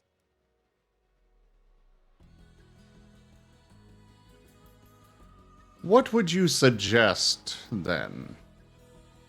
When you come across a group that has been murdering, that has been enslaving, that has been wasting the lives of others, Would seek to protect all lives, both of the victims and of the killers. Because I, as a human being, do not get to decide what is just or what is right. For each of us have our own story, our own history, our own path that led us to this point. It is not my place to judge how they may or may not have gotten here, or what they may or may not have suffered and gone through. But I do know that if I should end these killers and murderers, who is to say that they may not have family or loved ones? By killing them, I'm inflicting upon their family and loved ones the same pain that these people have already handed out to others as well. Thus, I, to them, am no better than a murderer, just as these people that I killed were.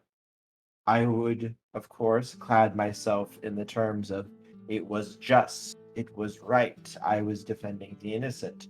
I needed to kill them in order to protect these people. But I do not have to kill to stop. I would seek... you are being exceedingly vague in how you would go about these things. I would seek to disable them and then to start speaking with them. And I would seek to work with each and every one of them to help them turn from the path they are on and to start making up for all of the pain and sorrow and despair that they have caused. And that is what I do. But I would never take a life.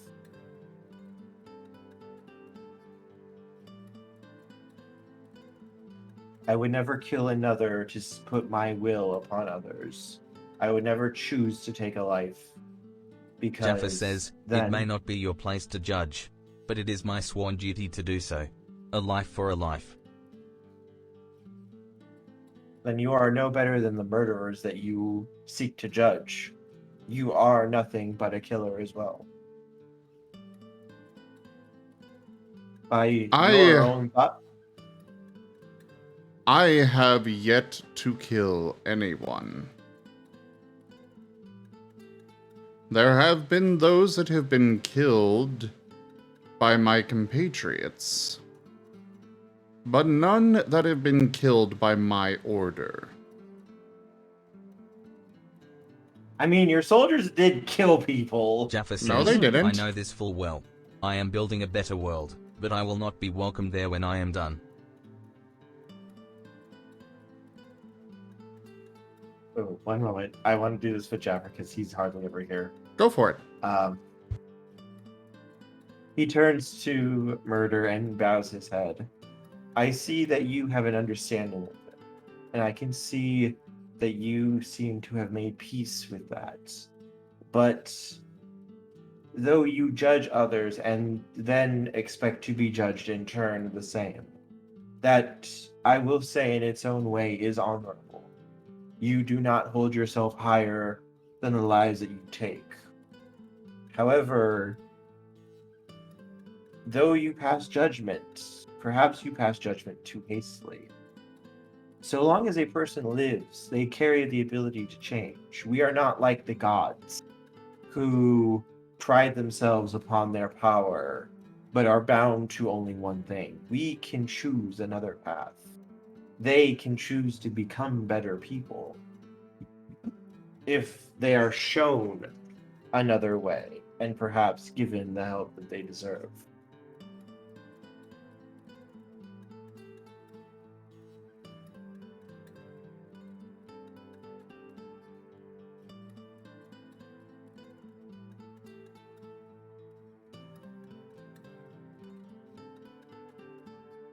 Yeah, I hope.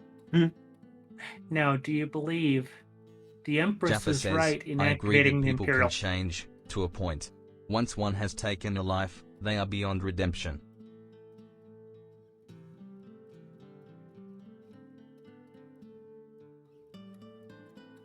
Taking a life is perhaps one of the things that is the most difficult to make up for, because once a life has been lost, there's no way to get it back. There's no way to save that person. They are gone forever, and they will leave a hole in every person who ever knew them. However, a person can make up for that by saving the lives of those who would be lost otherwise. While it will not make up for the holes that they have created, they are able to keep that pain from being visited upon others. And while it does not absolve them of it, they can work to bring peace and to bring light to the lives of those who would otherwise be cloaked in darkness and despair. And that is a path worth attempting to move down.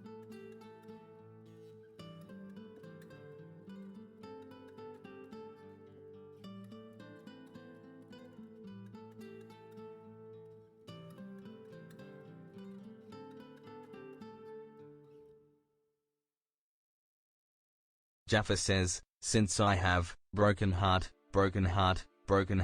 myself by taking life, I choose to spare others that sin and commit the act personally. This is why I choose to follow my path, to spare others the pain of a murderer living.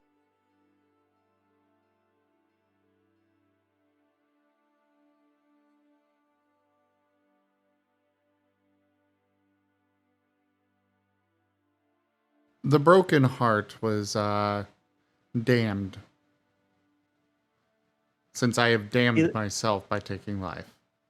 He lets out a sigh as he looks at murder. And that is the first change you must make.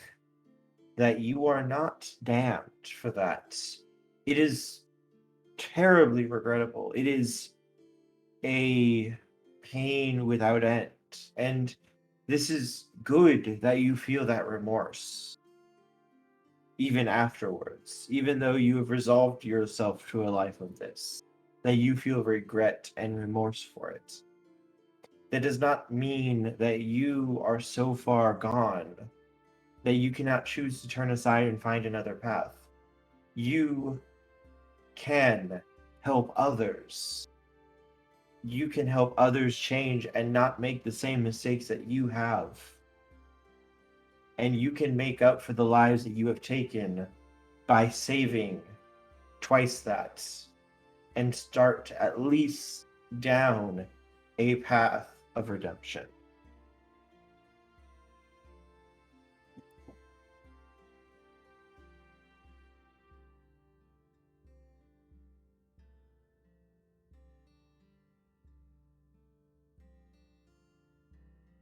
We could talk circles all night, and granted, while this conversation is thrilling, fact is that giant light beacon thing is irradiating essence, which is making it difficult for those who wish to, for those below to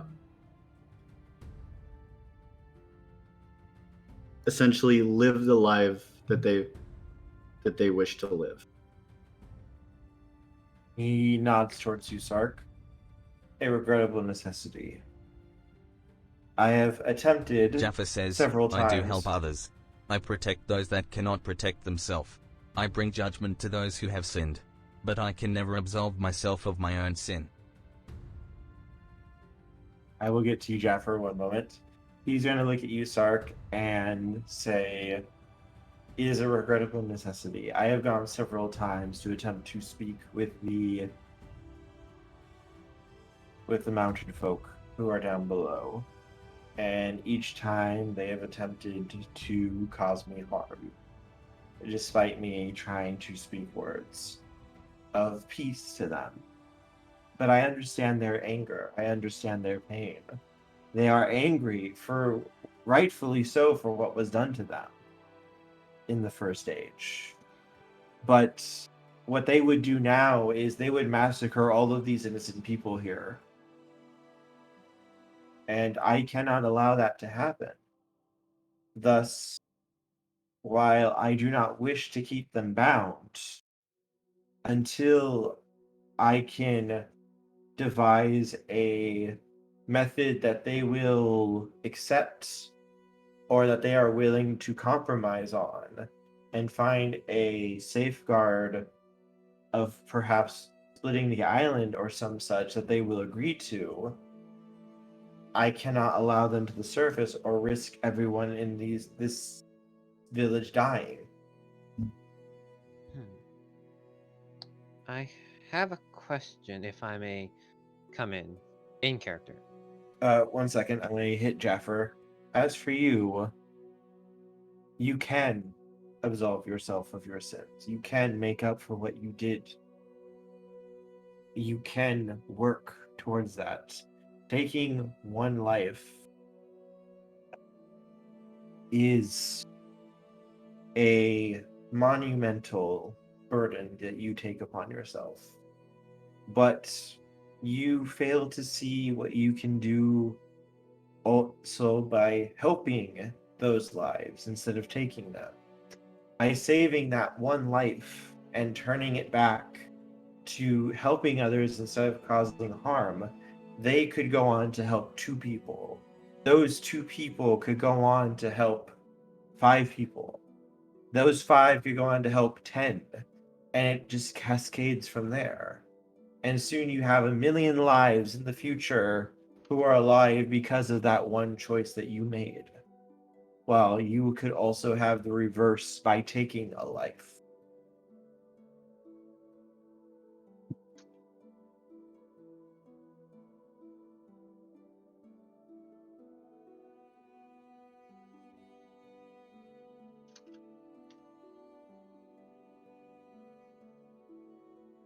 This Jaffa character says, may or may but that one could also kill again, and my sparing them I have allowed another to die.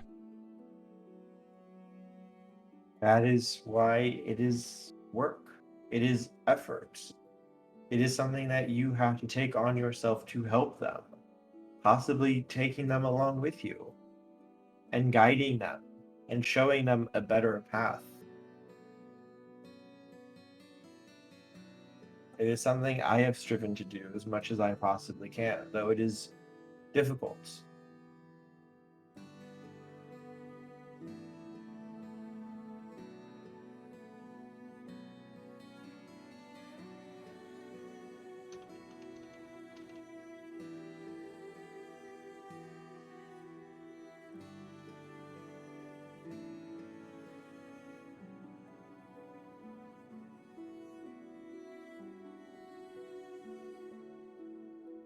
And it's just like random, like little out of character note. This character may or may not be a master of crane style martial arts. I'm going to look at him and say that it seems that we are at an impasse. One of the an infernal leads and protects the mountain folk and helps them to further their goals. If we could set up a meeting where you 2 could talk and compromise. I have a question, Dawn. Yes. Zim, Zool asks, setting down his teacup. Can you understand what the mountain folk say? Yes, You can understand the age of the first tongue. indeed.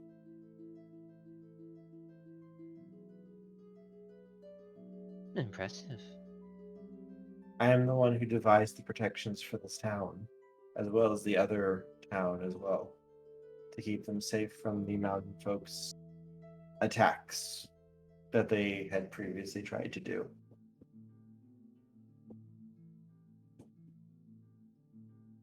This village once had 3 times its population before.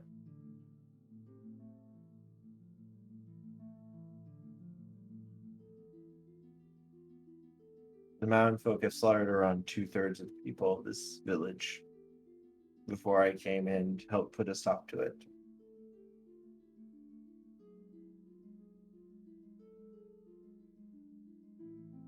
They only wish to see the sun. I'm sorry, not the sun. I said it again. They only wish to die. They only wish to see the outside world.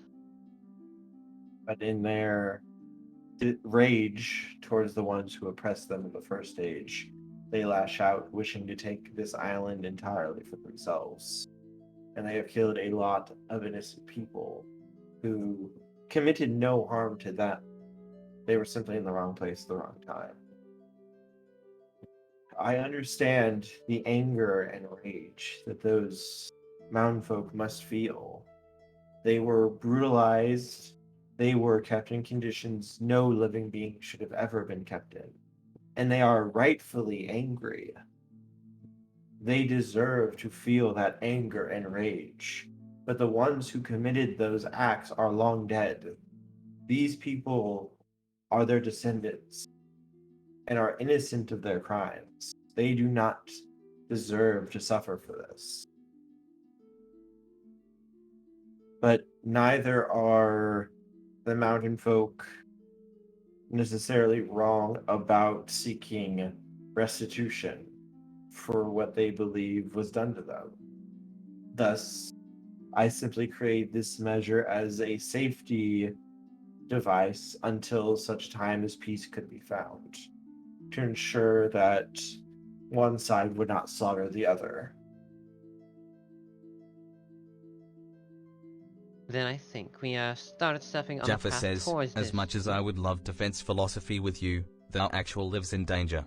If you stand in my way, I will be forced to fight you, but you are not my target. Let me stop the attacks.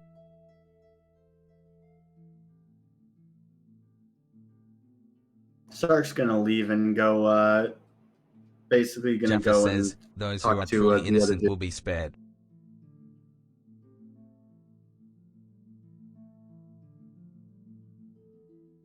What were you saying there, sir? I'm gonna get up and say, I will speak with the demon that leads them. Maybe a compromise can come if you two are willing to meet. We've I am already will- made steps towards this. I am willing to discuss things. I am willing to work towards peace. I do not wish to see a single life be taken.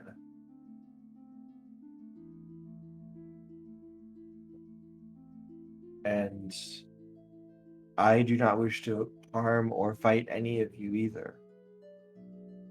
I do not like violence. I detest it. Though I know that sometimes it must be used to protect others, I still will not take a life. Ever. And I'll look to him and I'll say, I do agree with you. There are innocent people in this town. People that don't deserve death. However, the longer we wait, the more people will suffer. We must act.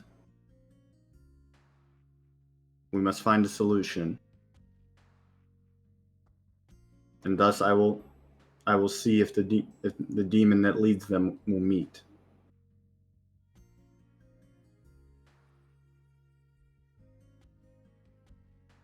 And don't forget about the whole reason why we're here is because of the bandits.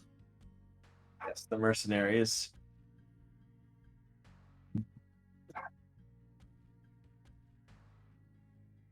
they're stealing people's free will.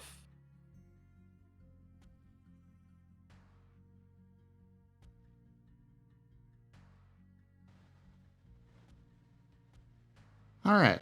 And with that, Sark's going to walk out and go try to find his demon friend. What about the others? Well, Nevis wasn't done with this guy. Okay. I was just put it on pause because Jaffer and stuff. Yes, go ahead.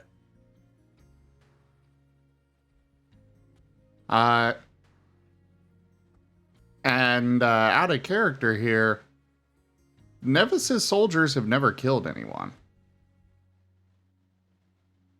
Every time we disagree on that. They did when you guys got into the conflicts with the mercenaries before.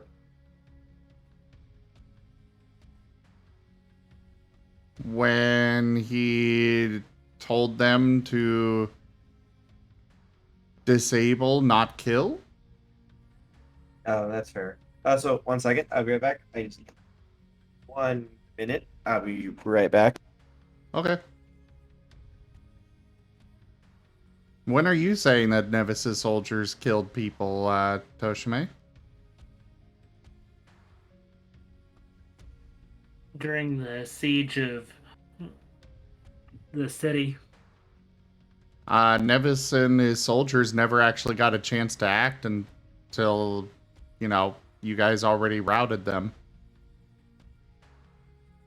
The battle outside the city.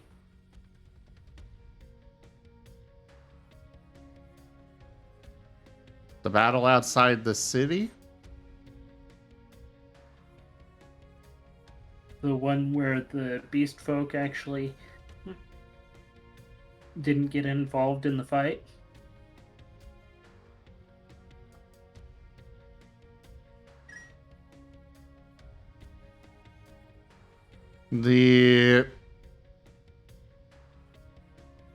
I'm trying to remember which one you're talking about, because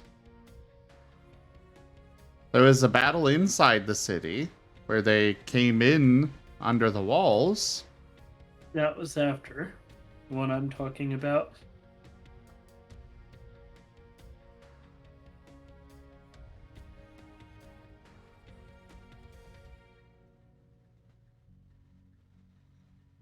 I'm not recalling. Which city? Was where the port or... Yeah, the port. When you're moving your army towards the building, the shogunate building, and there were the other armies waiting there about to fight, and you talked with the beast folk guy and they stood down. But then it was the mercenaries versus your army. You mean the meeting with all three?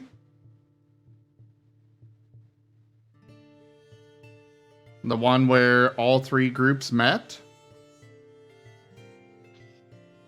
Was it that one that I'm thinking of? And in that case, again, it was... Nevis did not want the leader of them to be killed, and it was just the leader that was killed.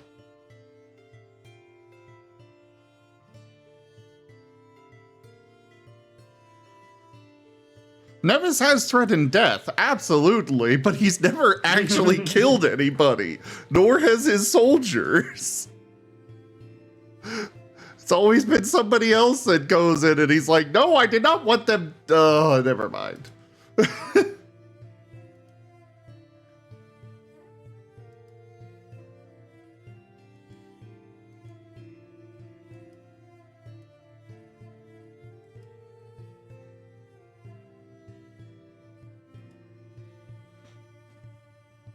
Welcome back, Kieran. I'd say it's usually me and Murder that do the yeah, the sudden decapitation. I can think of some times, but they're not the Essence campaign. They're the ones before. Well, yes. The Nevis I'm playing now isn't necessarily the exact same one as the one before.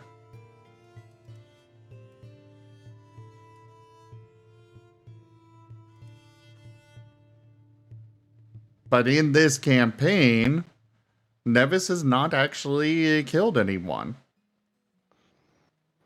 Or even given an order to actually kill anyone. Jaffa says, BTW, Murder's backstory is that when he found the Judgment Scythe, he was overwhelmed by its power. Her murdered and burnt down his entire village.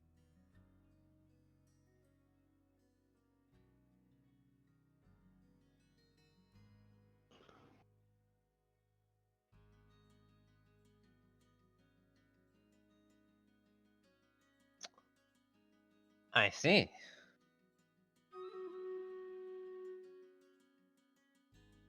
So is Murder a Death Lord? Murder is a No. lunar.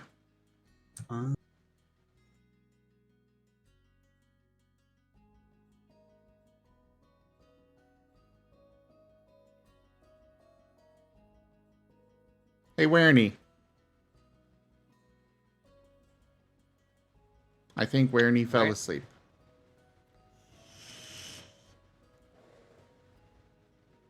We must be incredibly boring to him.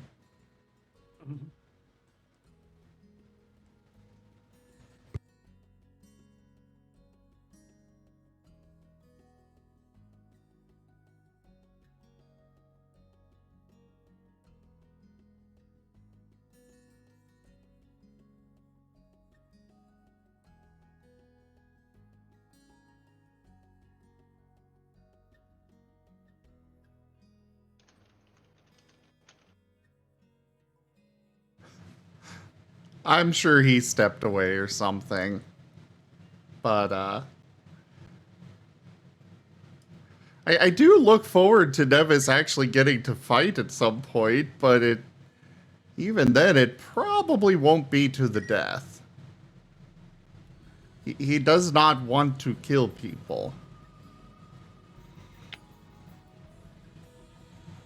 But every time that he's actually been about to kill somebody, somebody else has swooped in and killed them before that actually came to pass. Did Murder actually swoop in down from the sky upon his wings of death and kill someone in front of Nevis for that? He has killed people that Nevis did not want killed. But, he hasn't, like, Nevis hasn't ordered Murder to actually kill anyone or anything like that yet. He has, there was... Jaffa says, that's actually Murder's goal. Save others the burden of it, do the act himself. Well, he definitely succeeds. But, there was another group that we captured, and Nevis was planning to potentially dispense justice after he figured out who did what. And then the, oh, apparently Werny stepped away to get water. But then he, somebody associated, a sidereal came in and just raffle stomped all of the captives. Just outright.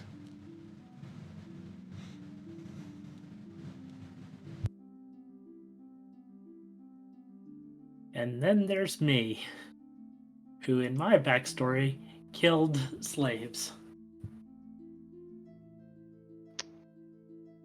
I'm pretty sure Zul has only killed in acts of devotion.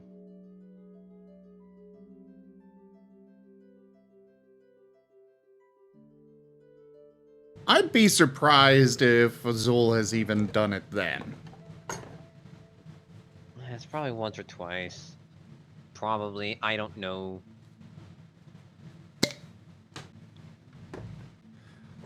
Also, I have no ground to stand on. Sark has killed a lot of people. And it's caused a lot of suffering.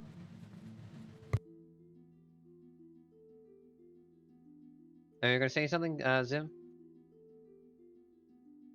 I was just going to ask where anybody's been thinking of this. And whether he is signing up or not. I think it's pretty interesting. Great.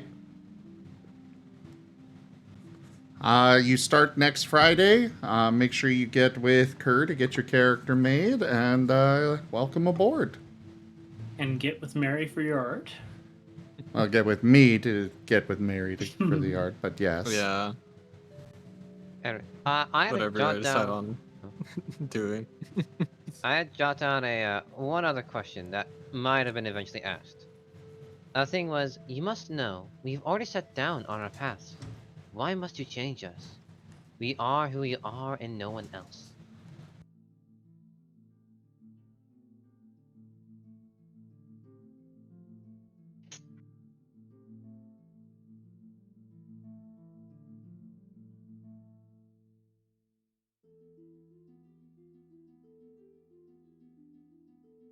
You know, actually, Wolf Mage, are you still out there? I think Wolfmage goes to sleep around this time. If not, it's extremely late for him. Wolf Mage was here not too long ago. There they are. Have you actually seen Nevis or his soldiers kill anybody? I know you watched through the campaign rather recently.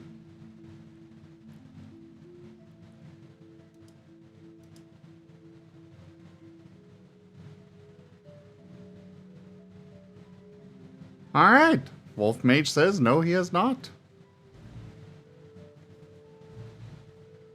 Yeah, Wolf Mage just watched through the entire campaign up to this point, like a few days ago, or maybe a week. And here's the stupid question that I was going to ask. Oh. About, do you think it was right, the Empress activating the Imperial Manse? Oh, you were gonna ask something Killing about... all those people?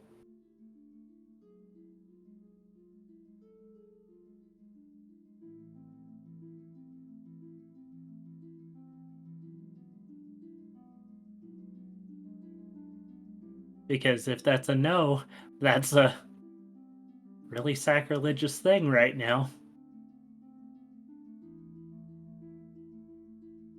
Some people cannot be changed, but this guy is very unwavering in his ways. Devotion. Devotion, there you go.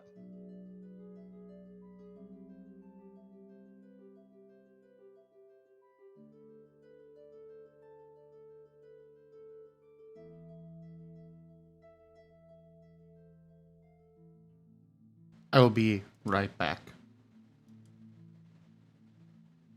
Hey. Hey, you. What's up?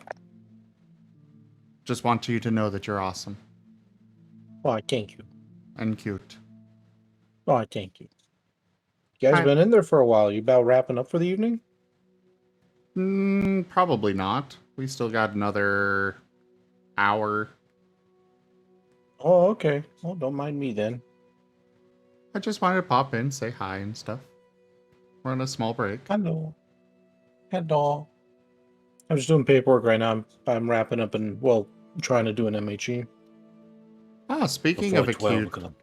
Speaking of a cutie, hello, Seda. And Kenku says, hey, Rygon. Rygon is also streaming, by the way, everybody. You should go check him out. Yeah. My stream's kind of boring at the moment since I'm doing paperwork, but I plan on doing some gaming later tonight. All night. We won't be going to bed, ever. Well, I'll be in with you once we're done with Exalted. Sounds good. I hope you all have fun. Although I did send you a message on the side. Oh. Yeah, it won't be something I'll be talking about on stream, but it's just slightly interesting.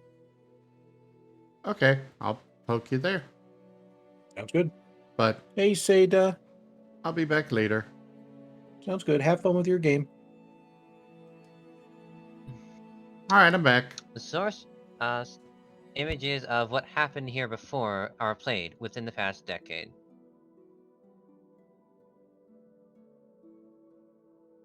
So if you wanted to reinforce what they already know about death,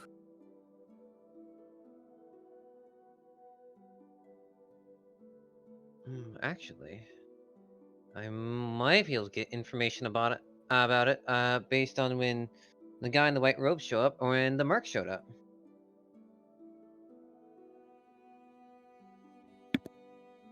Sorry about that, everyone. Oh god, my body tried to kill me.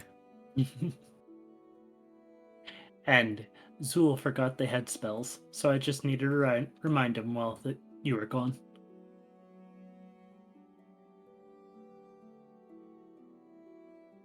Hi, yeah, still newish tabletop stuff. I have spells to use that are not combat spells. Mm-hmm. I have a So, cat. Kerr, it is confirmed Yes. that Nevis and his soldiers have not killed anyone. Okay, that's fair.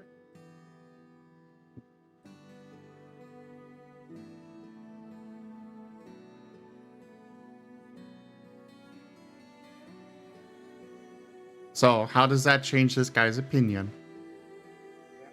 Not that much. Fair.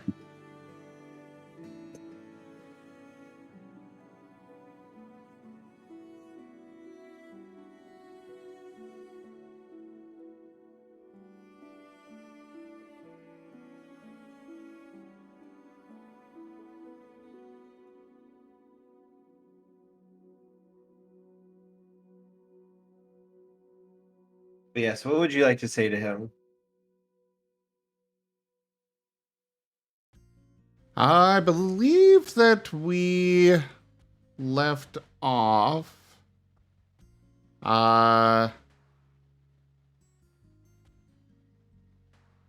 with those two where I don't know.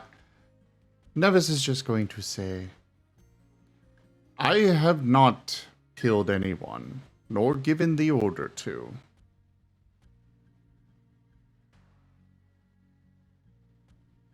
I will not be killing anyone, short of them being sorely deserving of it and lacking any repentance.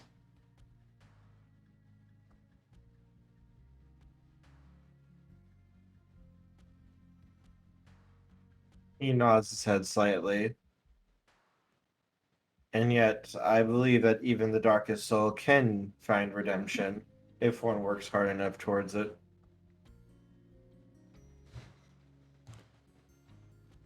It is a possibility that they could. But what would you have us do? Would you have me lock them up while we are trying to redeem them? Would you have me leave them free and potentially go wander off to go harm others? Have them be with you. And if they are not willing to come?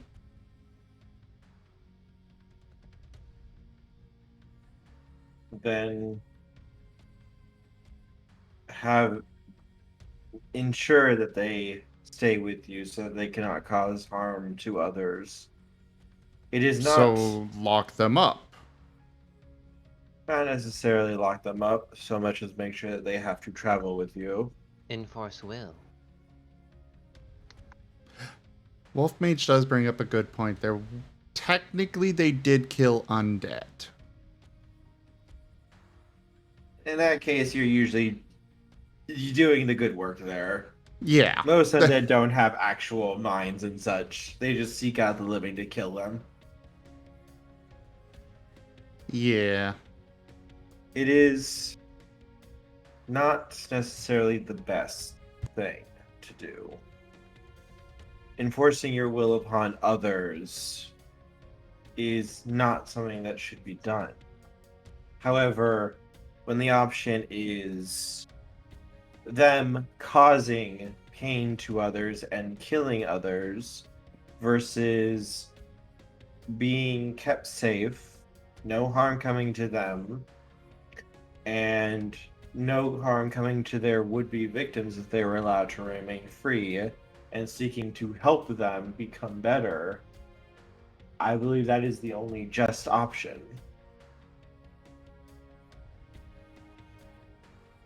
We have a difference of opinion. I see no difference in locking someone up. Between locking someone up and forcing them on the path with the threat of the sword, as it were. I see no difference there.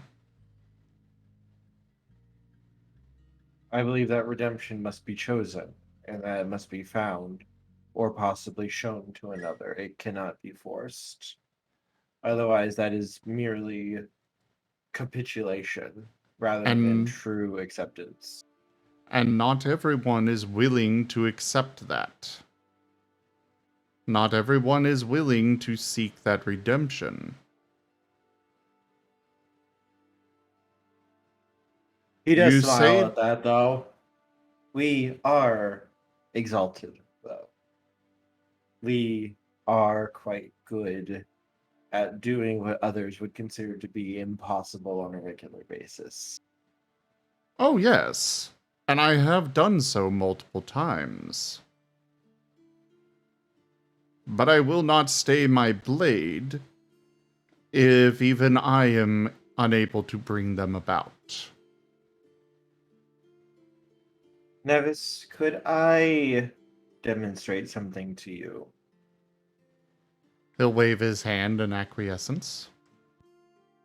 He will stand up and beckon you to stand up as well.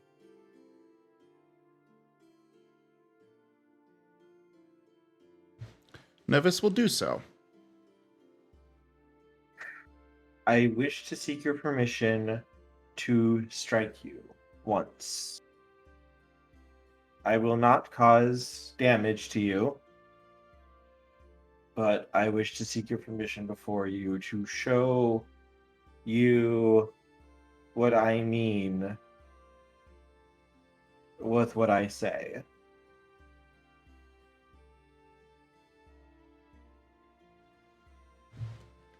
What exactly are you planning to do?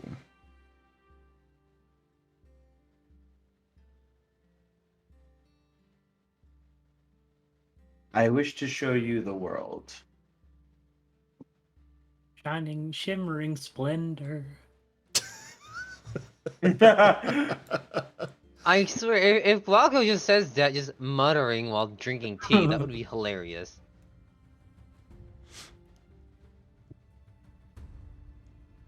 Nevis will nod.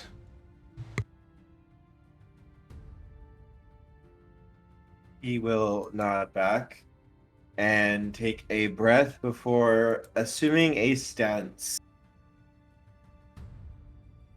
And his robe seemed to flutter as he takes a breath, and you can see the swirling aura of essence around him. And he will reach out and strike you with a open palm strike to the chest.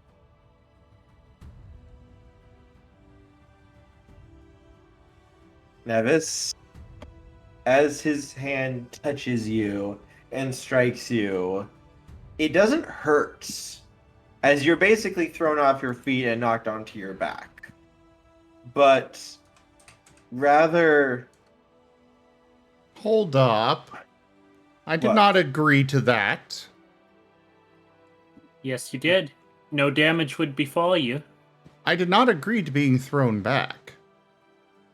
He literally hit you with a supernatural strike. And I am an exalted. I have a literal no button. But you didn't use it, though. Like, you willingly accepted the hit. Well, yes, but he's not going to You just willingly let himself accept the be hit. thrown across the room. It's not gonna hurt you. It's because of what the So? charm. It's because of what the charm does.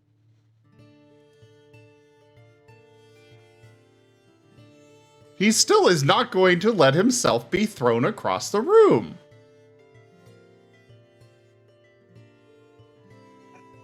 Then you would just get stumble back then.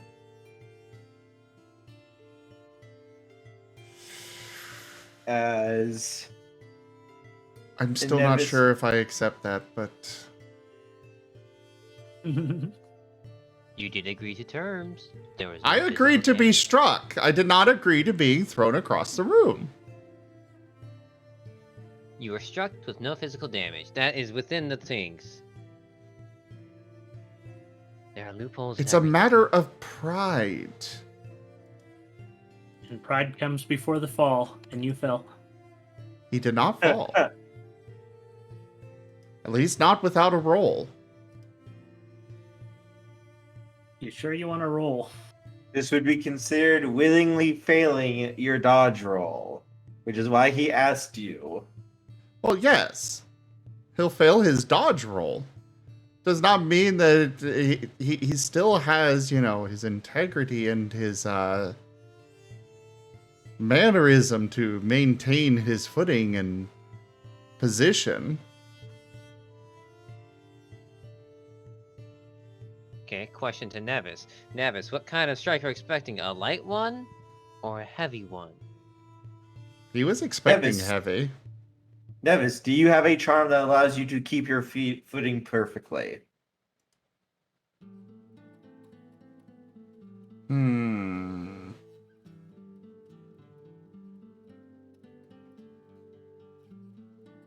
He does have portentous warding defense.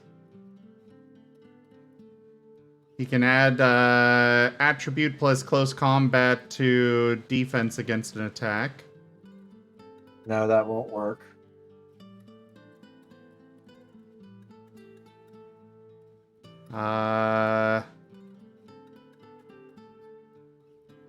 Flickering shadow evasion, that's different though. You willingly accepted the hit there. You would need something like graceful crane stance, where it allows you to basically maintain your standing. Grasping pseudopod method. He throws out a tentacle and keeps his footing. I will allow that. Okay.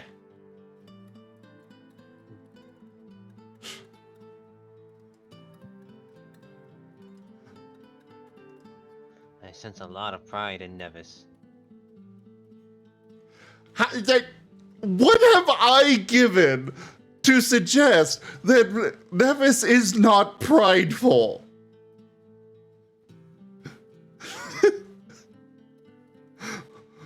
How is anybody surprised that Nevis will not willingly be thrown onto his back? This is my third session here, and I'm learning this today. Congratulations. He is Nevis, King of Conquerors. He gave that freaking title to himself. I expected him, if he was going to be thrown back, he's going to come back and hit harder. And if you said mannerism, I expect him to just brush himself off and say something in a mannerism way.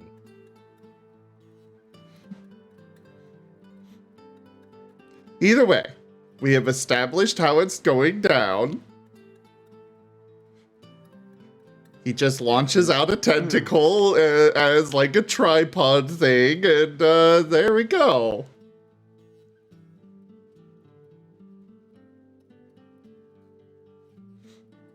So what happens after he's struck? Nevis, you feel a feeling of... It's not bliss, rather it's more of a connection. A feeling of absolute devotion to the world around you, to its people, to the land, to all of creation. And the understanding fills you that while people like to believe that they are separate, that they are individuals, that they don't need each other necessarily. It's almost like your eyes have been opened to the fact of every single life in the world, every single living thing is connected in a great web. And that just removing a single thing can cause massive shockwaves throughout the web and completely change it. That all life is connected and all life matters. And to your character sheet, please add to your major yes. Under your virtues and intimacies, under the major virtues areas, please add, if we can. Okay, it doesn't look like we can. In your notes, please add a major intimacy to all of creation.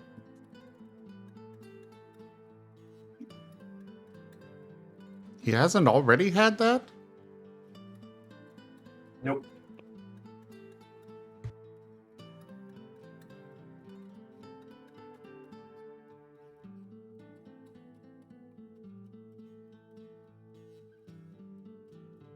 Well, it's been added.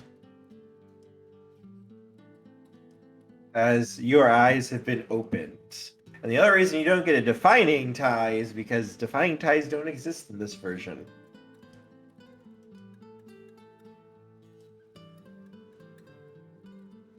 But yes, And you what is have this going to mean?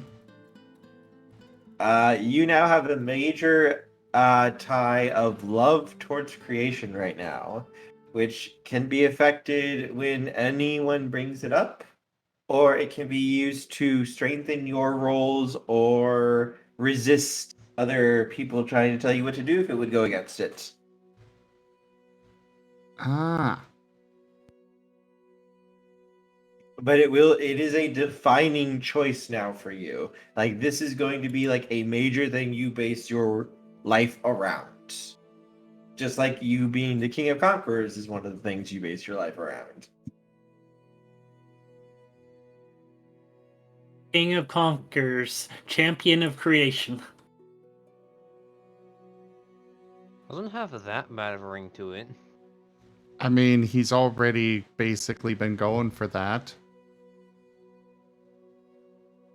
He also wants to basically redeem the fair folk who aren't part of creation.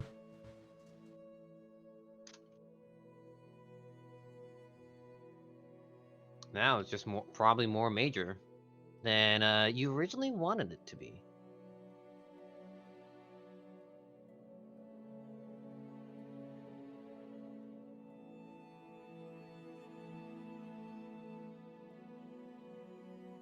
How do you feel now?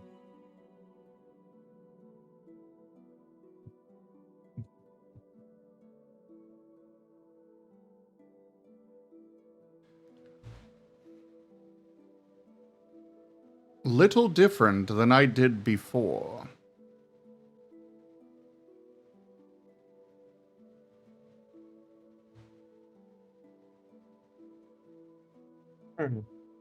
Interesting. And scene cut. As we jump to Sark, as you return underground, and you do see your demon friend sitting on his throne. Ah, what news do we have of the surface? Has the ritual taken effect fully?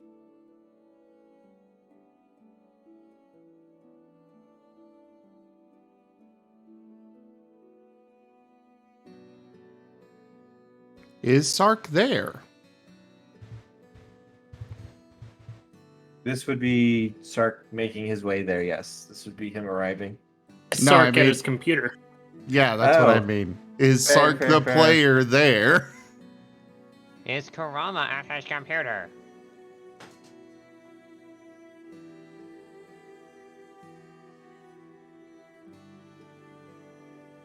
Sark! Call him Good Death Boy. I don't know. Something to make his spidey senses tingle. All right, Wernie, you're his conscience. Take over for him. And let your conscience be your guide. Wait, is Wernie? Uh, Oh, okay, Rao. he is.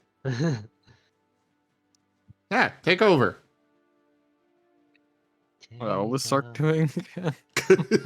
I'm kidding. Sorry, I was taking a going. I was in the bathroom. What's up?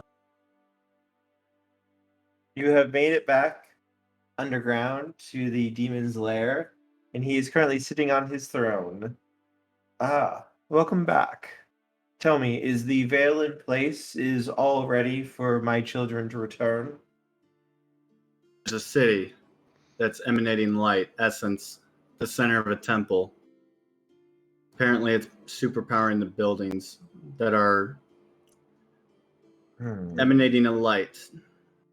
Any one of your children would die. We spoke to one of them there. Seems to be the person who guards the place. Supposedly, he wants peace for all and wants to see if he can come to an agreement. He even stopped me from, well, delivering someone to death, i.e. killing one of the mercenaries that was in his town.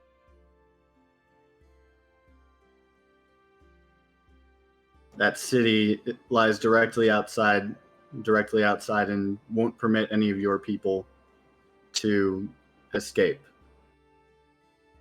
lest they be destroyed when they reach the surface. As a result of said city.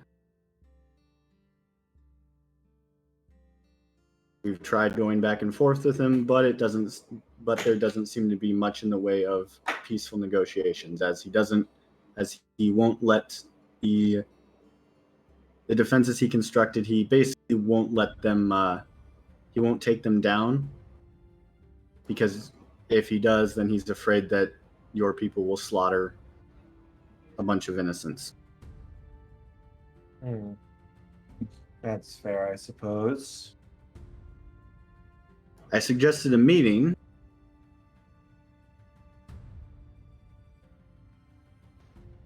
But however, negotiations are making no progress and are at a dead standstill.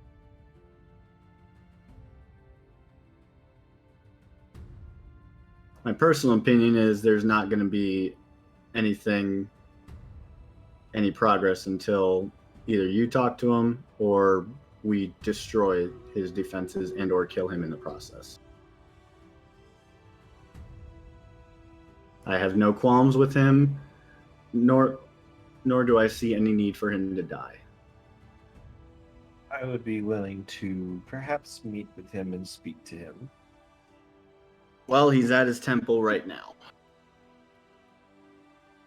Have him be brought here.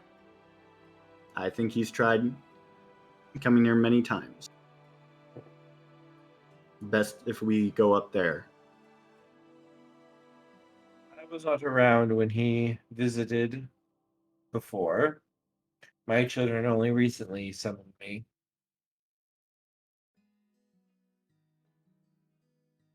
Fair. Have him escorted down here, and perhaps we can discuss matters.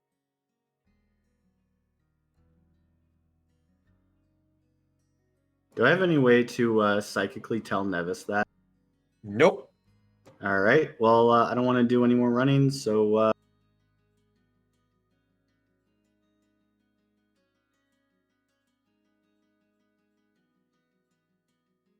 fine. I guess I'll go up to the surface. Yeah, I like the Sark's internal thoughts. I don't want to run anymore. I will say you could have brought a you could have brought a crab with you. It's not quite the same, but Now I'll actually quickly look at him and it's like, hey, do we know any Death Lords? Yes. Okay, can you ask them what the job specifics are? Because I kill a lot of people, and I think I'm way better at doing their job than I am doing mine. I could see about possibly arranging a meeting as a reward.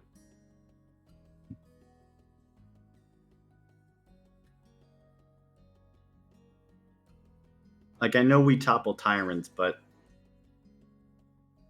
I kind of just, well, you know it. We've been friends long enough. You know what I do. Yes. You know how I handle things. I can see about setting something up. Now, go on.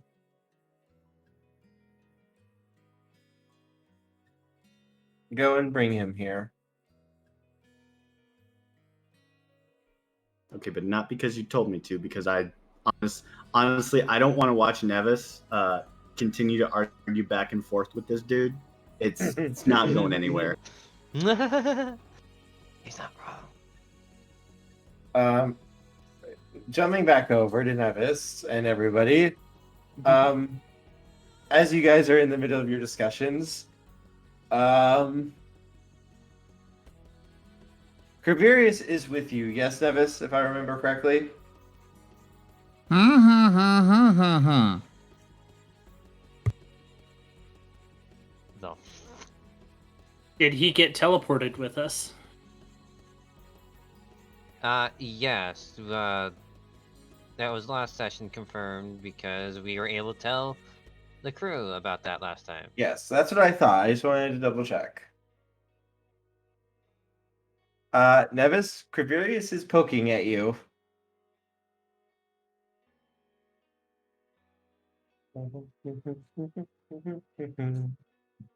Literally moments after I decided to grab a mouthful of trail mix, you're like, now back to Nevis. Wish I had trail mix.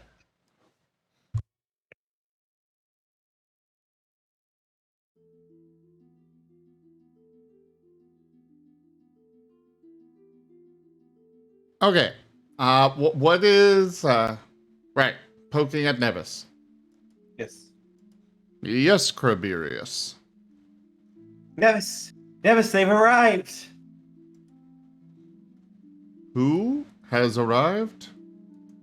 They're coming towards this village right now. We should go out and meet them. Who? I don't want to spoil the surprise. You're gonna want to see this. All of you will want to see this. 2 times over. Very well, I shall come with you. Sark's gonna get back, and we're just not gonna be there. And he's gonna be like, God damn it, I gotta run over. Where do they go now?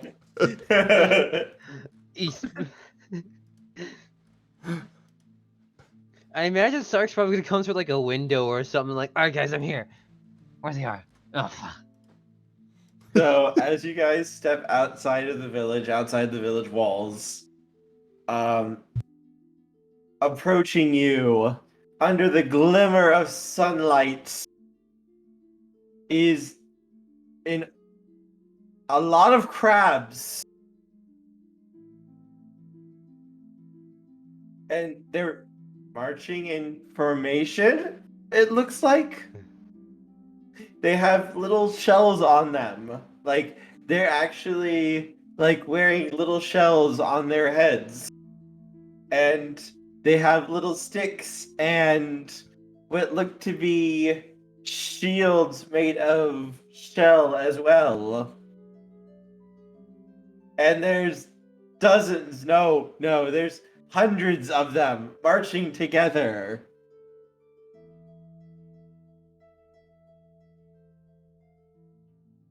Before they all kind of stop and then rise up, almost like they were standing at attention.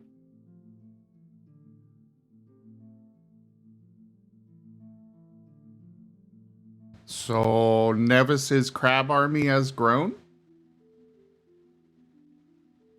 Yes. Crabs from all over have made the journey to join you, Nevis.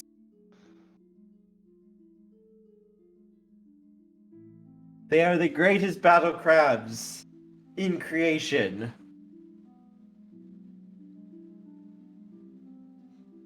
These are just normal sized crabs, right?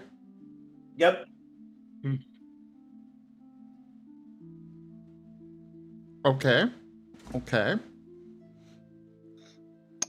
They're still deadly.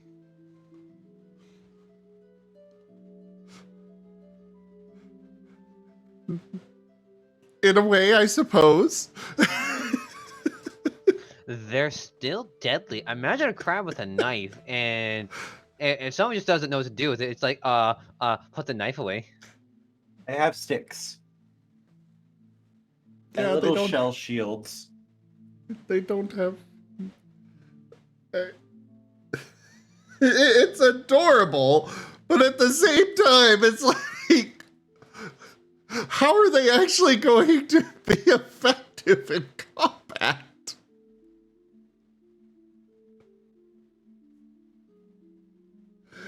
And now I'm trying to figure out how the hell Nevis is going to respond to this. Dancing with the crabs.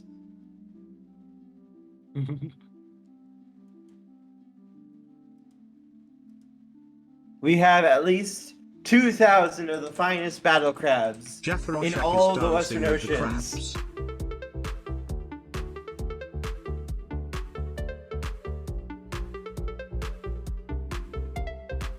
Yes, in one little claw they have their little stick swords, in the other they have a little shell shield.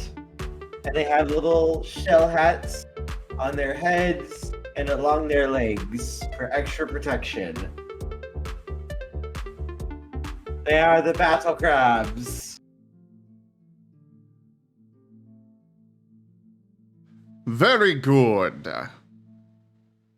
They shall join the armies, and I'm certain they shall serve well. Very good, Craberius. We stand ready and willing to follow your orders, sir.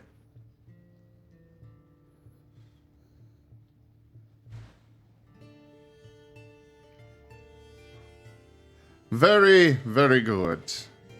Report to the ship. I will have some of my lieutenants put you through your paces. Can we wait here with you, sir, until the other ship arrives? You What need an other ship? army, after all. Till the ship arrives, sorry. It did arrive. Oh, that's right. No, not yet. Oh. I'm fairly certain it did arrive during the last session. No, it didn't. Oh. Yeah, it's on its way. Oh, okay. We will stand ready to fight for you. Oh, right. The monkey was showed up with Swift Paw. That's okay. Okay. Very good, then. Scratch the whole report to the ship thing, then. It's been a while. Scratch it off. You will Scratch have off the script. You will have the greatest army in creation ready to fight at your side.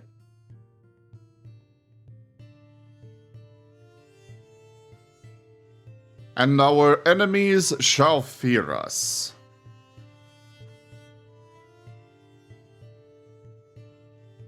I don't want to see what happens with these crabs.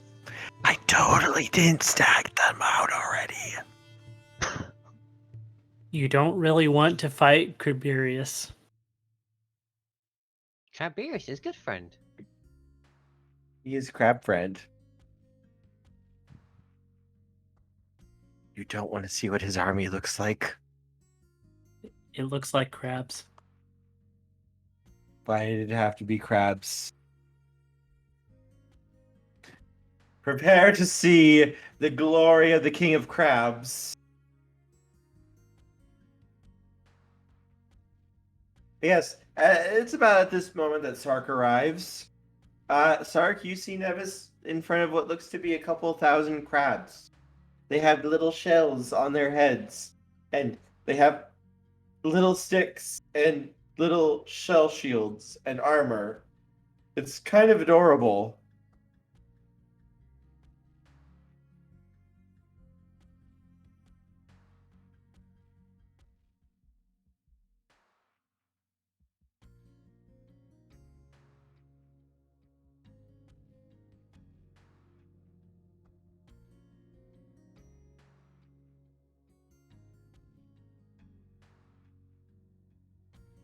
Well, this is going to be a fine army.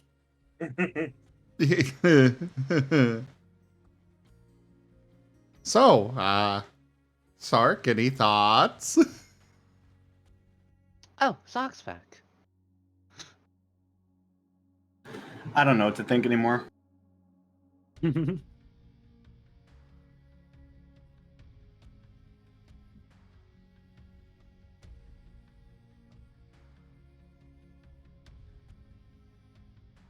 Well, did you speak with the demon guy? Ah, Sark, it is good to see you. How did it go?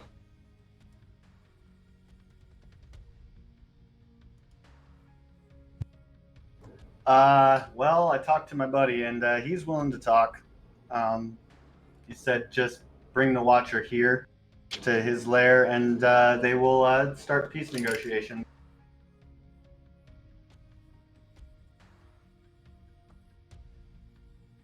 Well, Nevis will gesture to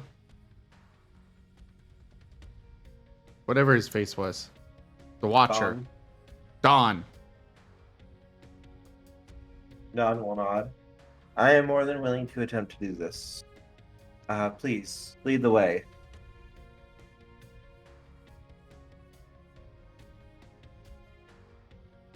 More All right, walking time to for run Sark. back.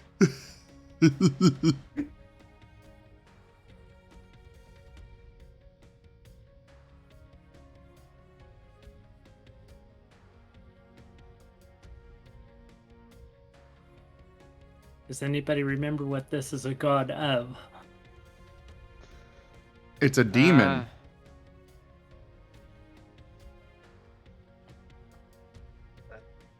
Not It's a not a- demon.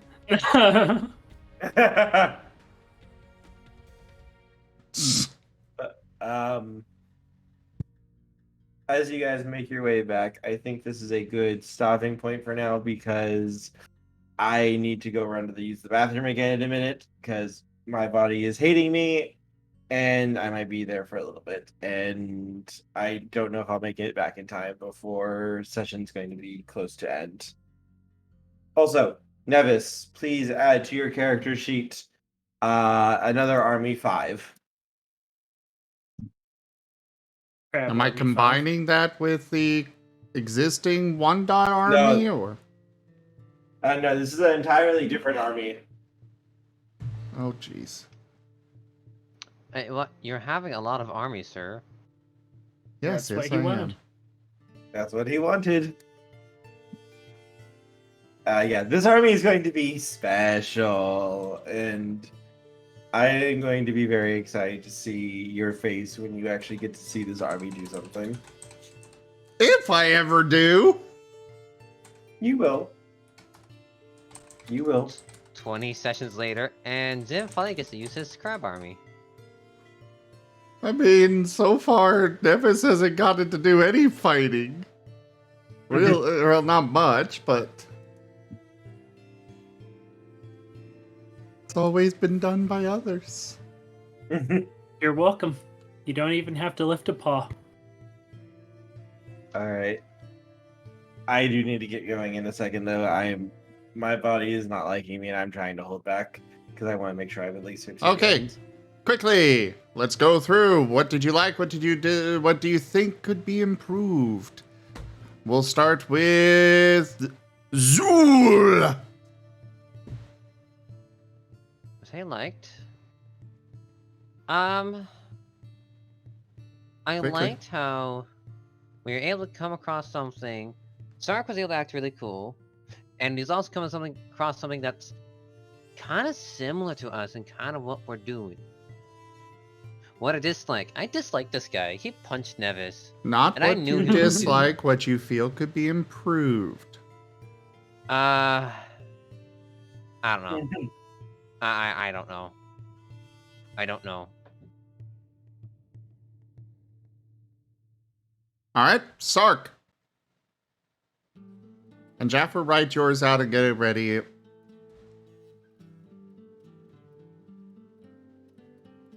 Sark! Again, I don't really know what I would change. What you liked. I did like the, I guess, where we went with it. And I did like that there was quite a bit of back and forth roleplay, even though it kind of got repetitive and like we weren't going anywhere. But it did challenge us to like figure out, okay, so this isn't working. We need to change our tactic.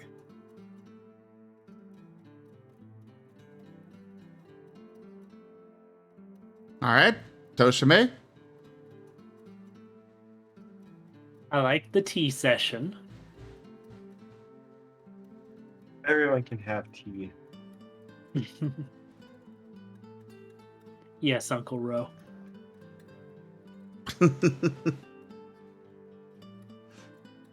What do you feel could be improved?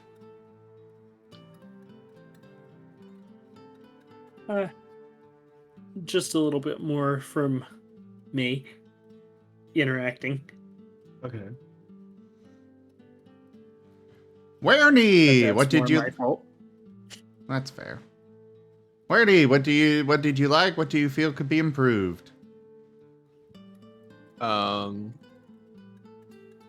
did like the kind of like the conflict that was kind of going on with like the hey, y'all can't just be like murdering and all that. That was from that one guy who I can't remember the name of now.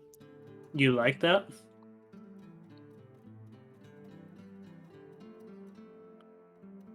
And then what could be improved? I don't know. Could use a Stimpy moth or whatever I choose to be.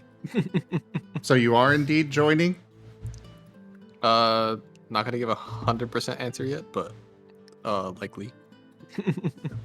All right. Well, if you do decide to join, poke her. I'm adding you to the channel, so now you are joining.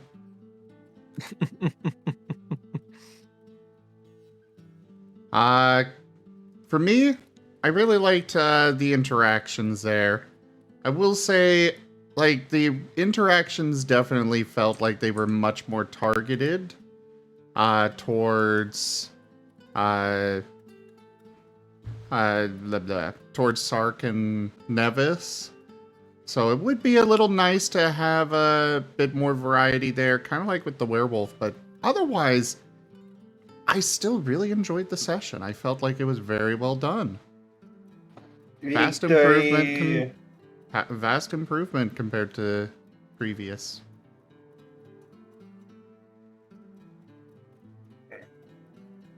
But yeah. Anything you want to add, Kurt? No, I'm pretty satisfied with how the session went. Yeah, this is what happens when you meet a Exalted who's basically a complete and total pacifist, who also can beat other people up and turn them into complete and total pacifists sometimes.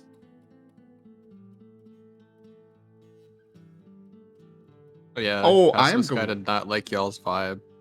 No, but I am totally going to twist that intimacy you decided to put on me. As you should. It will be my bitch. Not me, it's bitch. Alright. I need to go. Thank you all.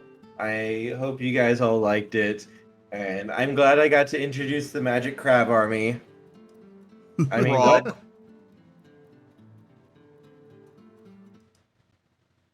All right. See you later. Oh, yes, darling. It was perfect. Alright, I must see you all later, darlings. Have a wonderful night, everyone. And I will see you all Sunday. You may bask in my presence then. Ta-ta, darlings. Bye-bye. Bye. And thank you, everybody, for joining us today for Ebon Sales Exalted. Check out our website, zgfgaming.com. We've got links for our Discord, Telegram, Twitter, Patreon, and more. There on the website, as well as down in the description below through our link tree. Thank you to my patrons, donators, and subscribers. You guys keep this channel alive. I seriously cannot do this without you guys.